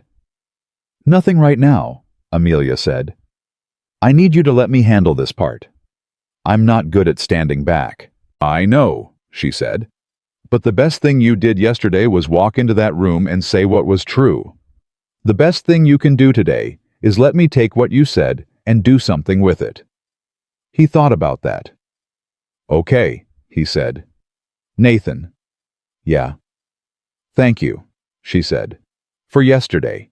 I know I said it already, but I need to say it again because I'm going to be in rooms for the next several weeks where I will not be able to say it, and I want to make sure it's been said enough. He didn't say you're welcome because that felt like the wrong shape for what she was talking about. He said, do what needs doing. I'll be here. She was quiet for a moment. Just a moment. The kind that said more than the words around it. Then she said, I'll call you tonight. And she was gone. He didn't hear from her that night. He heard from Carol Hutchins instead. Carol called at 8:30, which meant Ellie was already in bed, and Nathan was in the kitchen, reviewing the Veterans Center maintenance schedule for the following week when his phone buzzed. I need to tell you something, Carol said without preamble, because Carol didn't use preambles when she had something important to say. The community association on Harding Avenue called me today. Someone leaked the board meeting. Not the outcome, the tabling, but the content. Specifically your statement. Nathan went still. How? I don't know. Someone in that room.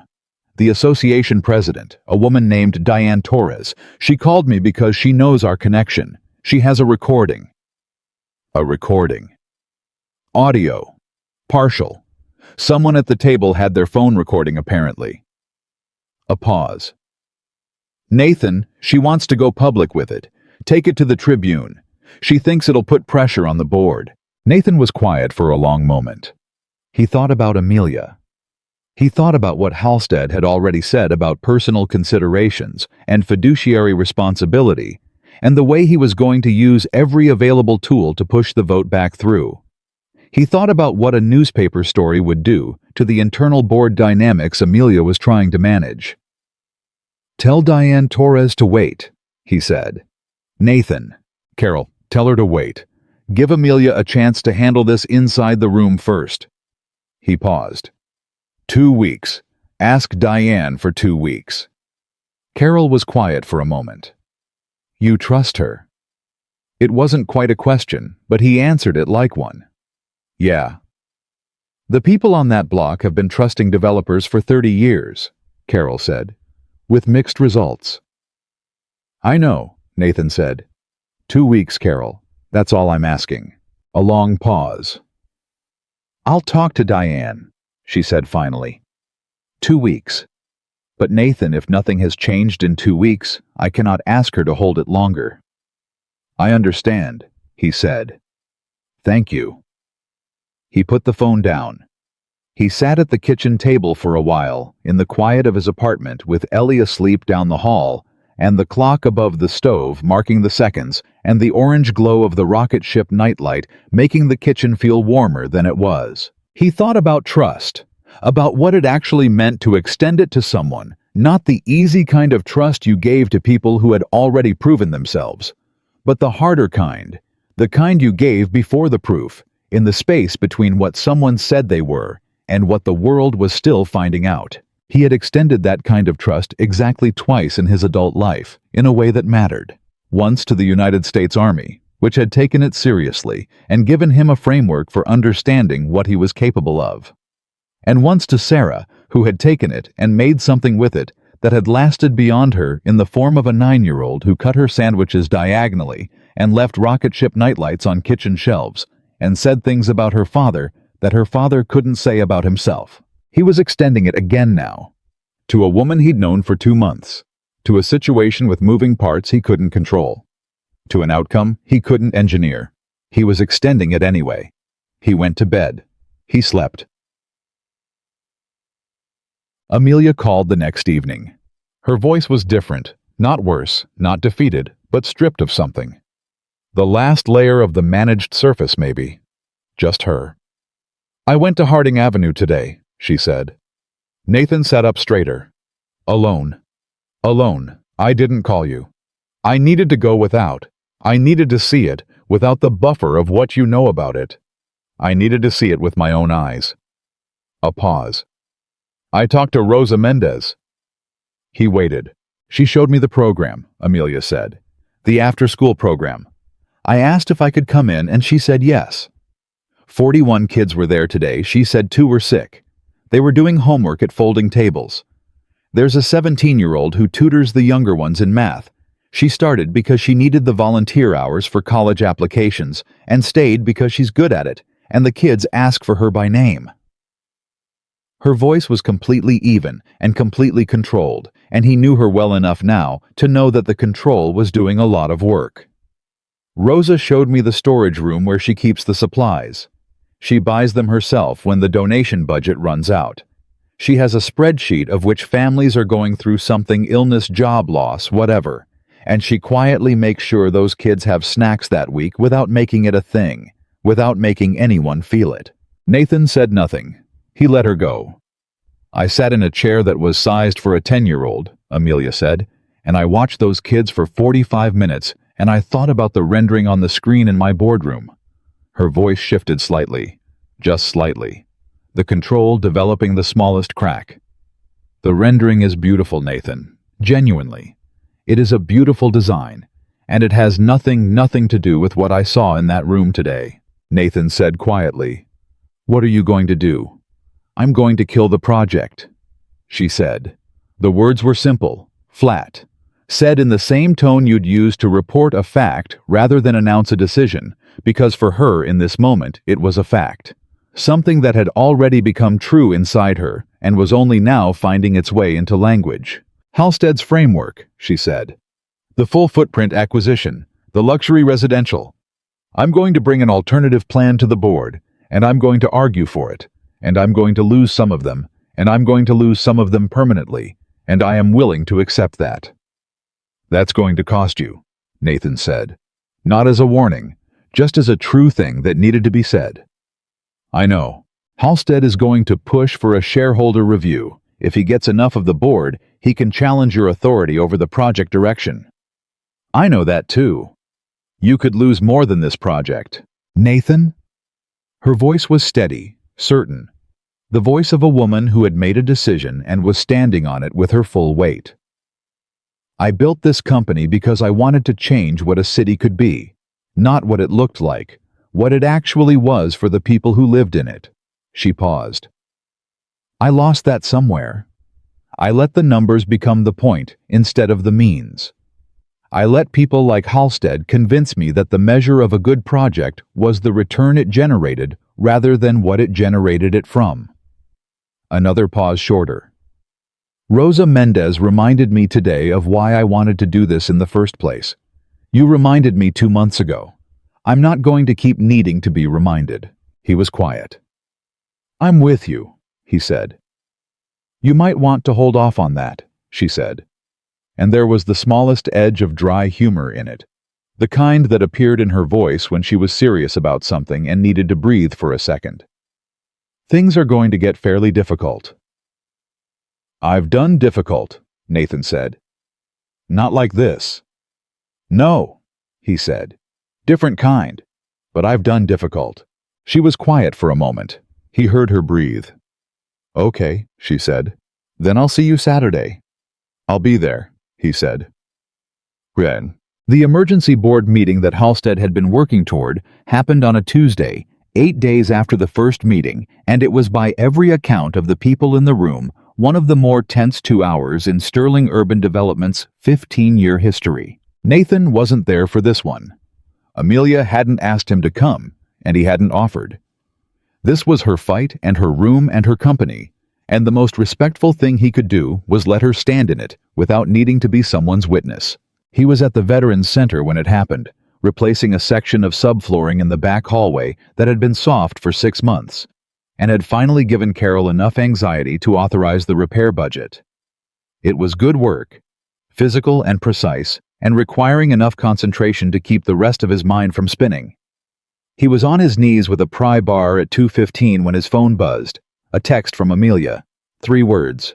It's done. Call me. He sat back on his heels. He looked at his phone for a second.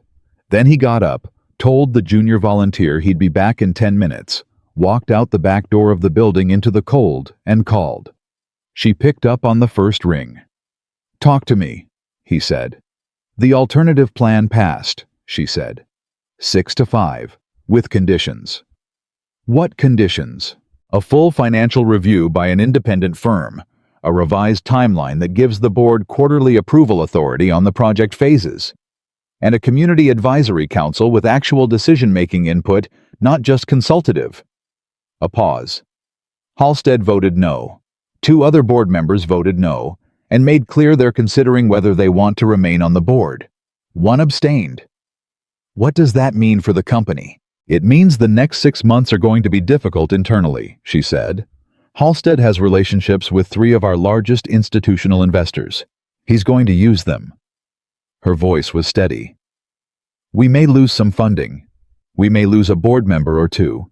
The project timeline is pushed by at least 8 months for the redesign. But the neighborhood stays, Nathan said. The neighborhood stays, she said. Marcus Webb's building is not in the acquisition. Rosa Mendez's program has a guaranteed right of first refusal on any community space in the new development. A brief pause, and in it, something that was not quite emotion, but was the sound of emotion being processed by a very disciplined person. The design team starts on the new framework next week. Affordable Units Community Commercial Park Space Vocational Center. Her voice changed slightly. The vocational center was James Okafor's addition. He voted yes, Nathan. In the end, he voted yes. Nathan leaned against the cold brick of the back wall and looked up at the gray December sky and felt something release in his chest. Not relief exactly. More like the particular sensation of a weight that has been carried so long you've stopped feeling it until the moment it's gone. You did that, he said. We did that, she said immediately. Don't you dare. Amelia, you walked into that boardroom and said what was true when it would have been so much easier to say nothing. You gave me what I needed to go to Harding Avenue alone and see it clearly. Her voice was quiet, but absolute. Don't minimize your part in this. He let that sit for a moment. How are you? He asked. A pause. Honestly, always.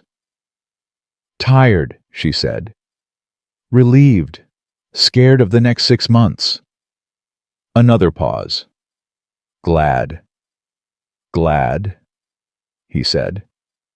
Yeah, she said softly. Glad. He let the word stand. He didn't add to it. Some things didn't need addition.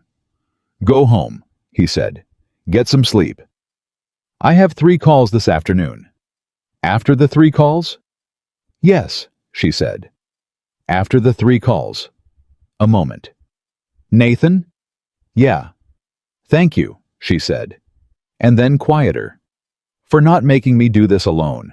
He looked at the gray sky for a second. At the bare branches of the tree at the corner of the parking lot.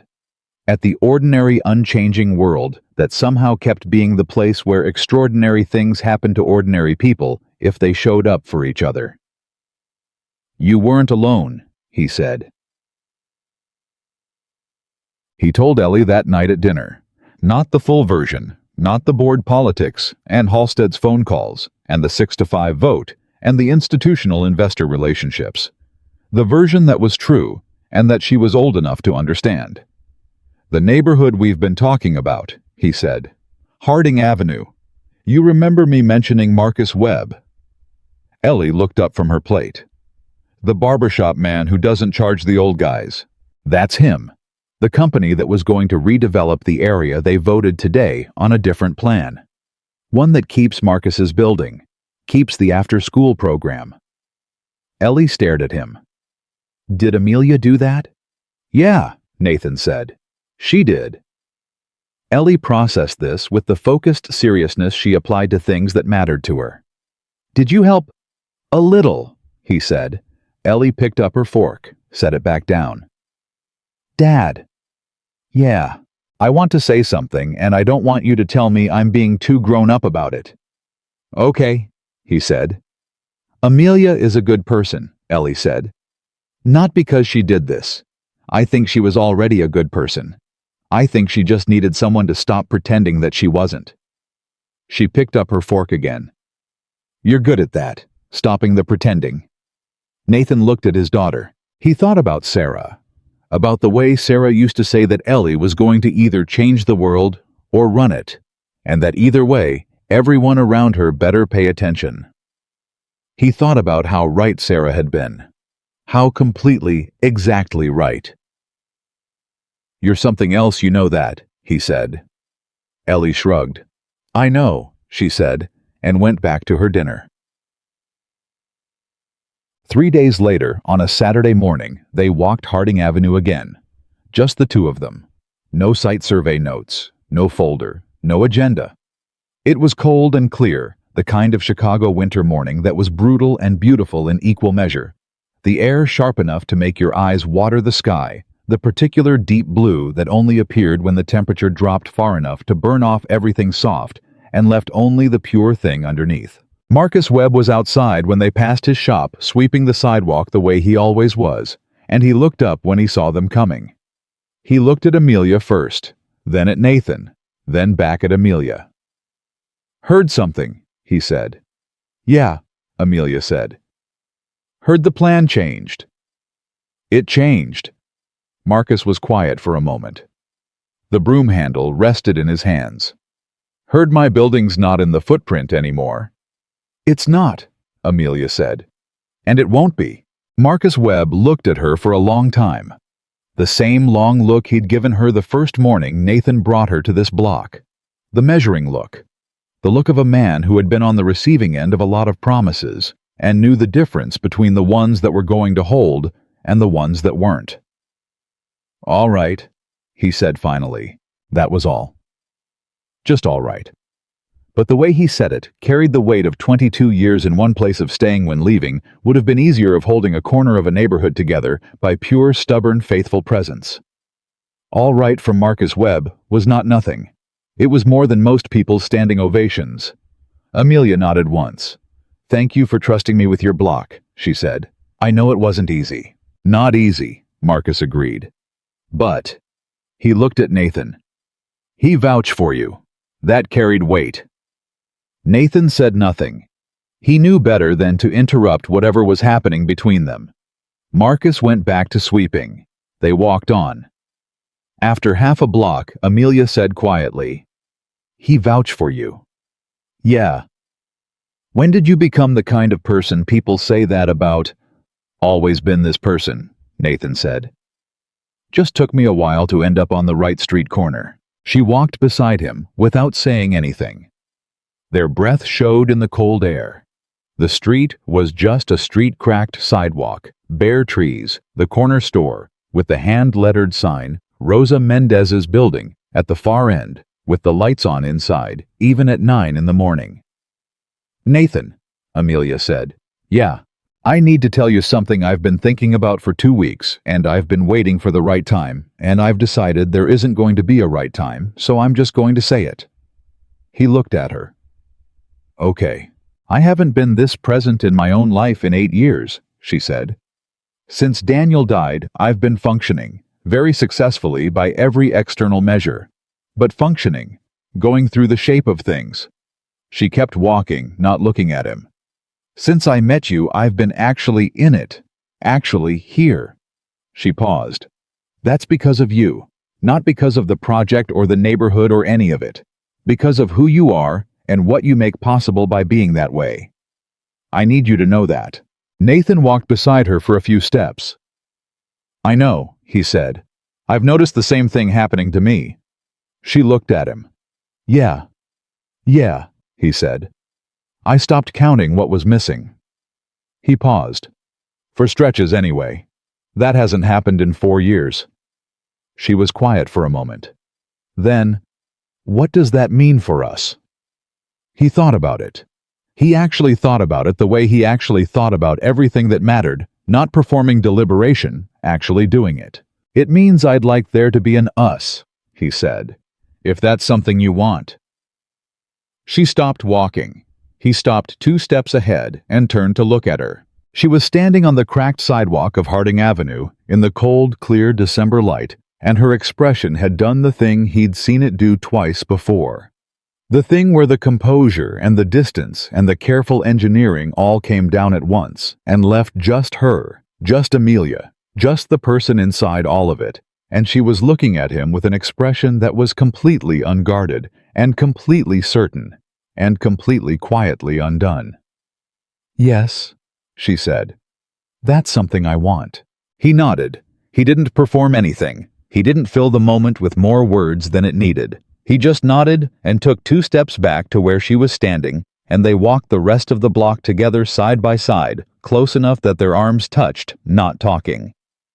The street was just a street. The morning was just a morning. But it was the most important morning Nathan Brooks had spent outside his daughter's doorway in 4 years. And both of them knew it without having to say so. He called his mother in Ohio that evening. He didn't call his mother often enough, which she told him approximately once a month, with the patient persistence of a woman who understood that her son was doing his best and was also going to hear about it. She picked up on the second ring. "Nathan," she said immediately. "Is Ellie all right?" "Ellie's fine, Mom. Ellie's great." "Then what's wrong?" "Nothing's wrong," he said. He leaned against the kitchen counter. Through the door he could hear Ellie in her room talking to herself the way she did when she was working on something, the running narration of a mind thinking out loud. "I'm calling because something's right, actually. I wanted to tell someone." A silence. Then carefully, "Tell me." So he did.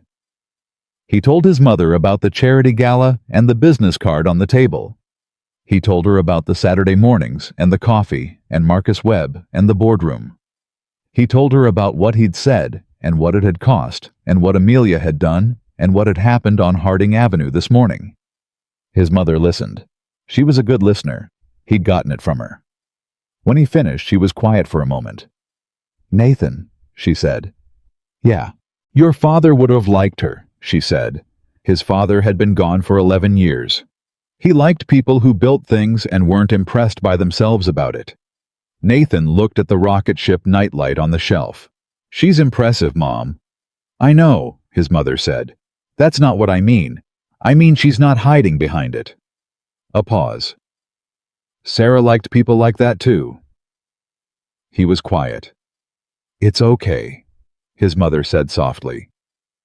"You know that, right? It's okay for this to be real." "Yeah," he said. "I know." "Does Ellie know?" "Ellie informed me of the situation before I'd fully admitted it to myself," Nathan said. "She's 9 going on 40. His mother laughed.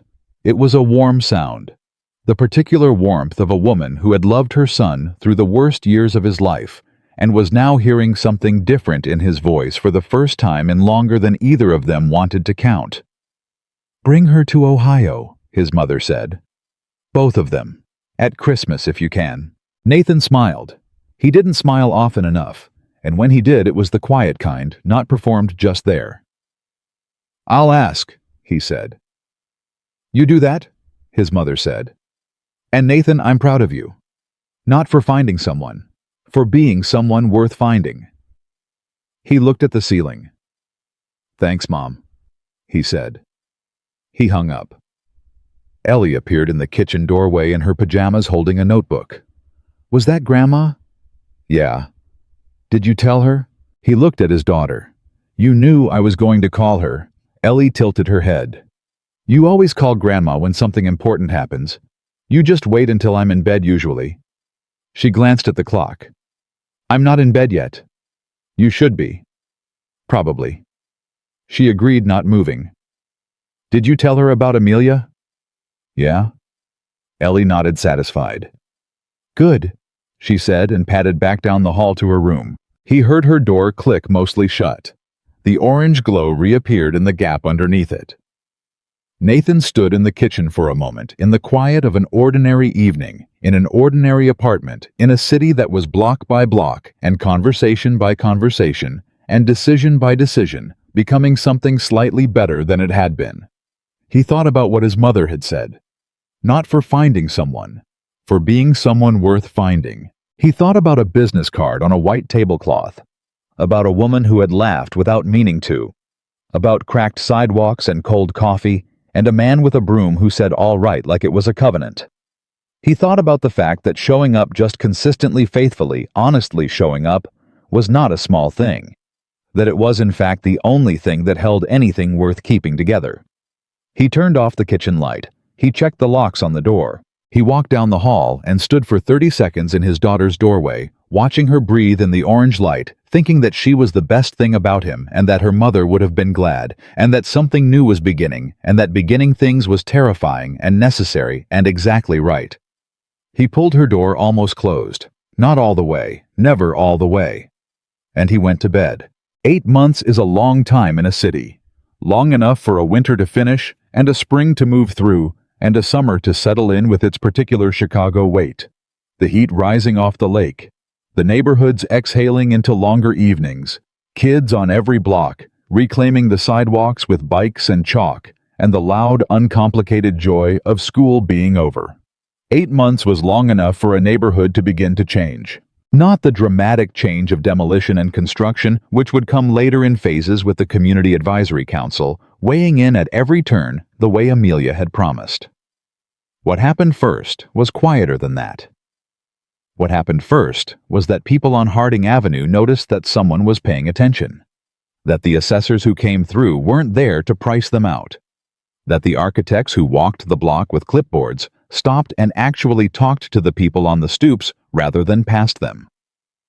That when Rosa Mendez submitted a list of what her after-school program needed from the new vocational center design, someone read it and incorporated it and sent her a revised plan with her suggestions marked in and asked her if she had more. She had more. She always had more. Nobody had ever asked before. Marcus Webb told Nathan about it on a Saturday morning in August. Not the organized Saturday morning walks of the winter, but the informal kind that had developed out of habit the way good habits do, by simply being the thing that happened, because not doing it had stopped feeling like an option. Woman came by Tuesday, Marcus said, leaning on his broom. Architect, young. She had a drawing of what the corner's going to look like when the park goes in. He paused. She asked me where I thought the benches should go, like my answer was going to change the drawing. Did it? Nathan asked. Marcus looked at him with the particular expression he reserved for questions that already had obvious answers. I told her the benches needed to face the corner, not the park, so the old men could watch the street while they sat. He swept a patch of sidewalk that was already clean. She changed the drawing. Nathan nodded. That's Amelia's team, he said. Marcus swept another clean patch. I know whose team it is, he said. I'm telling you, it's working. He looked at Nathan directly. Don't let her forget that. People in her position get told a lot of things. Make sure she hears that. I'll tell her, Nathan said. Good, Marcus said, and went inside. They so sad. The project that Warren Halstead had called an emotional mistake was featured in the Chicago Tribune's architecture section in September under the headline, Building for People Not Profit, Sterling Development's Harding Avenue Rethink is Changing How Chicago Thinks About Urban Renewal. Halstead had resigned from the board in March. 2 institutional investors had reduced their exposure.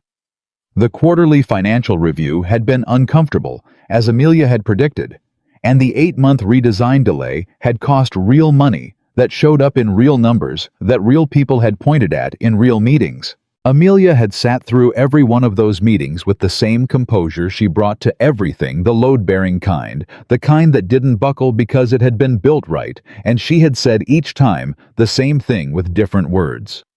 This is what we're building, and why we're building it, and I am not changing that. She lost 2 investors. She gained 4 others.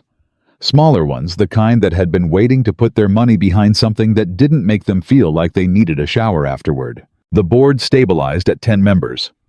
James Okafor became the chair of the newly formed Ethics and Community Impact Committee, a position he had not been asked to take but had volunteered for in a brief email to Amelia that said only, I'd like to make sure we don't need another Nathan Brooks to walk through the door before we ask the right questions.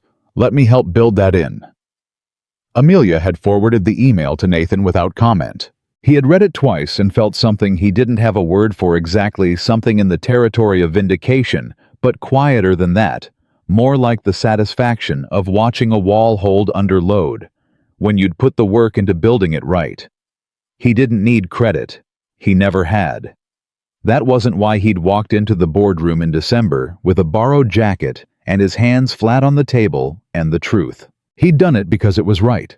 The fact that it had worked was separate from why he'd done it, and he needed it to stay separate because the day you started doing the right thing, because of the outcome, was the day you started making calculations instead of choices. He kept that to himself. He kept a lot of things to himself, but less than before. That was the change he noticed most in himself over those 8 months. Not the larger things, not the visible ones, but the small internal shift of keeping less, of letting more of it be known to the one person who had earned the knowing. And the Harding Avenue Community Park opened on a Saturday in late September. It was not a grand opening in the way that grand openings usually were. No ribbon cutting, no speeches from aldermen, no catered reception with glasses too thin for ordinary hands. Amelia had been explicit about that. The opening was a block party. The residents of Harding Avenue planned it and ran it, and the only role Sterling Development played was to make sure the park was finished on time, and then step back and let the neighborhood own it. Marcus Webb set up a folding table outside his barbershop and made coffee all morning on a big percolator he'd had since 1987. Rosa Mendez's kids did a science demonstration in the new vocational space that she'd spent 3 weeks preparing, and that drew more adults than any of them expected, including 3 parents who asked afterward how they could volunteer. The 17-year-old who tutored math, her name was Kezia Nathan, had learned, and she had gotten into the University of Illinois on a partial scholarship and was coming back to Harding Avenue every weekend anyway because she said it was home, ran a coding workshop for the middle schoolers in the new community center. Ellie attended the coding workshop. She also, within the first 20 minutes of arriving, identified 2 structural improvements. She thought the park design could have incorporated, explained them in detail to a slightly overwhelmed junior architect from Amelia's team, and then went to get coffee from Marcus Webb's percolator because she said she'd been drinking coffee since she was 8, and her dad had given up arguing about it. Nathan watched all of this from a bench near the center of the park. The bench that faced the corner the way Marcus had specified. He sat there with his coffee and watched the neighborhood move around him. The kids and the old men and the families and the noise and the life of a block that had held itself together by pure stubborn human will for 30 years and was now finally being held up by something more. Amelia sat down beside him. She'd been moving through the crowd all morning, talking to residents, checking in with her team, doing the thing she did where she listened more than she spoke, and the listening was itself a form of building. She sat down and was quiet for a moment, and they both looked at the park around them. "Marcus changed the bench placement," she said. "Yeah," Nathan said. "It's better this way." He knew it would be. She looked at him. "How does it feel?" Nathan thought about it honestly, the way he thought about everything. "Like something that should have happened a long time ago," he said. "And like it's still worth it that it happened now." She nodded slowly. "A board member called me this morning. One of the new ones, Lynn. She said she drove through the neighborhood yesterday to see the park before the opening, and she sat in her car for a while just watching." Amelia paused. "She said she understood now why I fought for it." "Did that matter to you?" Nathan asked. Having her understand, Amelia considered this. "Less than I expected it to," she said. "What matters is what I'm looking at right now." He looked at her. She was looking at the park, at Kezia running the coding workshop through the community center window, at Rosa Mendez laughing with a group of parents near the vocational space entrance, at Marcus Webb pouring coffee for an old man who had sat down at the folding table and didn't appear to be in any hurry to leave. "I dreamed about building something like this when I was 22, she said quietly. "In my first architecture class.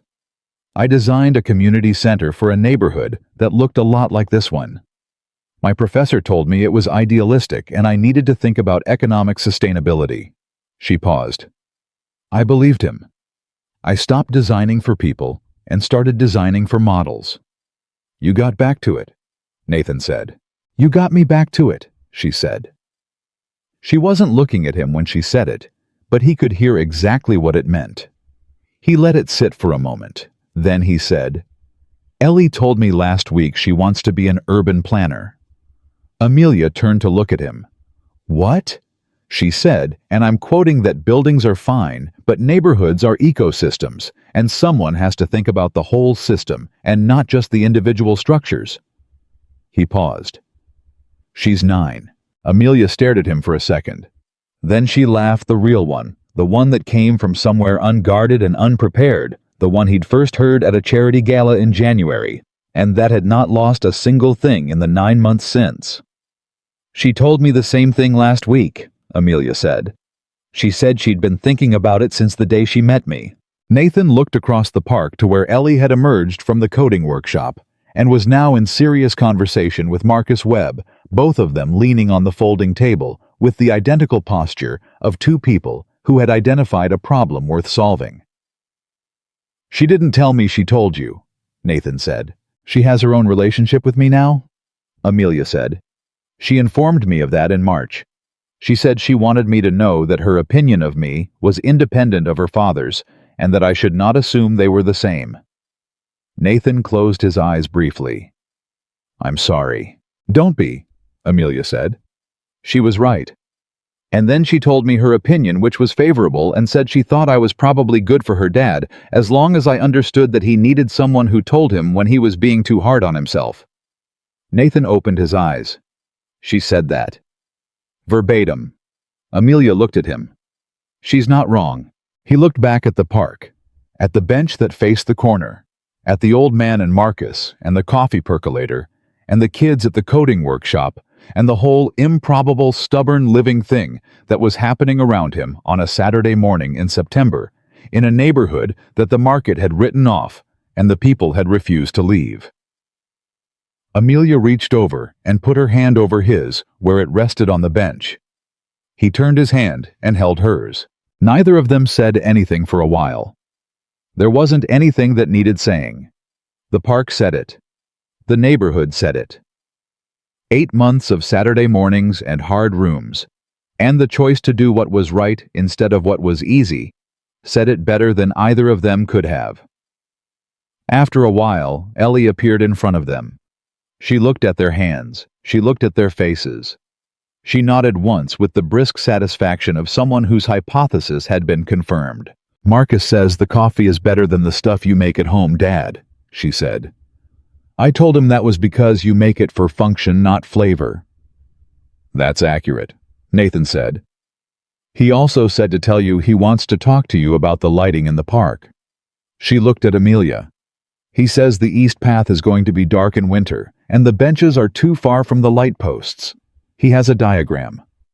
Amelia looked at Nathan. "Of course he has a diagram. He's been running that corner for 22 years, Nathan said. "He knows how it works." "I'll go talk to him," Amelia said. She stood up, and before she moved away, she put her free hand briefly on Nathan's shoulder, just for a second, just the weight of it. And then she walked toward Marcus Webb's table with the particular quality of attention she brought to everything that mattered. Ellie watched her go. Then she sat down in the spot Amelia had left. "Dad," she said. "Yeah. Are you happy?" He looked at his daughter.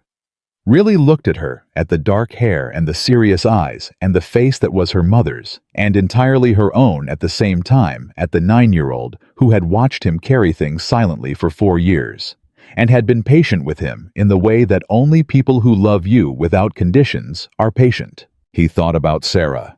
He thought about her the way he always did, not with the gutting weight of early grief, not with the careful, managed distance he'd learned to maintain, but with the particular quality of love that doesn't end when a person does. That keeps existing differently in the people they made, and the choices they shaped, and the things they would have recognized and been glad for. Sarah would have recognized this morning. She would have been glad for it. He knew that. He let himself know it. "Yeah, Elle," he said. "I'm happy." Ellie looked at him for a moment, measuring it the way she measured everything. Then she nodded. "Good," she said. "You've been happy for a while, actually. I just wanted to hear you say it." She got up and went back to the coding workshop. Nathan sat alone on the bench that faced the corner. Marcus's bench. The right bench. The one that let you watch the street while you sat. And he looked at the park that had taken 8 months and a borrowed jacket and a business card, dropped on a white tablecloth, and 2 people willing to tell each other the truth until the truth became the foundation of something real. Across the park, Amelia was bent over Marcus Webb's diagram, asking questions, taking notes on her phone, nodding the way she nodded when she was actually learning something. Marcus was pointing at the east path, explaining, and his hands had the expressiveness of a man who had waited a long time to be heard by someone who was actually listening. Nathan watched them. He thought about what Amelia had asked him 9 months ago, in the lobby of a charity gala, with a business card in her hand and a room full of people who expected him to be impressed. He hadn't been interested in meeting her money. He'd wanted to know who she was when nobody was watching. Now he knew. And what he knew was this: she was the woman arguing about light post placement with a barbershop owner on a Saturday morning because it mattered to the people who used the path, and no detail that mattered to people was too small to get right. She was the woman who had stood in a boardroom and held a 6-5 vote because she'd decided her values were not negotiable, even when the cost was real. She was the woman who had driven alone to Harding Avenue and sat in Rosa Mendez's plastic chair for 45 minutes and let it change her. She was the woman who had asked his daughter's name and listened when he talked and laughed without meaning to at a charity gala in January, and had never, not once in 9 months, made him feel like the distance between their lives was something he needed to apologize for. She was, in the truest sense of the word, someone worth knowing. And Nathan Brooks, the man who had driven across town in a cracked windshield truck and worn a borrowed jacket, and said the thing that needed to be said because saying nothing was never something he'd known how to do. Nathan Brooks had known it from the first honest moment between them. Money could build buildings. But character, stubborn, faithful, costly chosen character, was what built a home. And for the first time in 4 years, in a park on Harding Avenue on a Saturday morning in September, with his daughter's laugh coming through an open window, and the woman he loved arguing about light posts, with a man who knew his corner better than any blueprint, Nathan Brooks was finally and completely and without reservation home.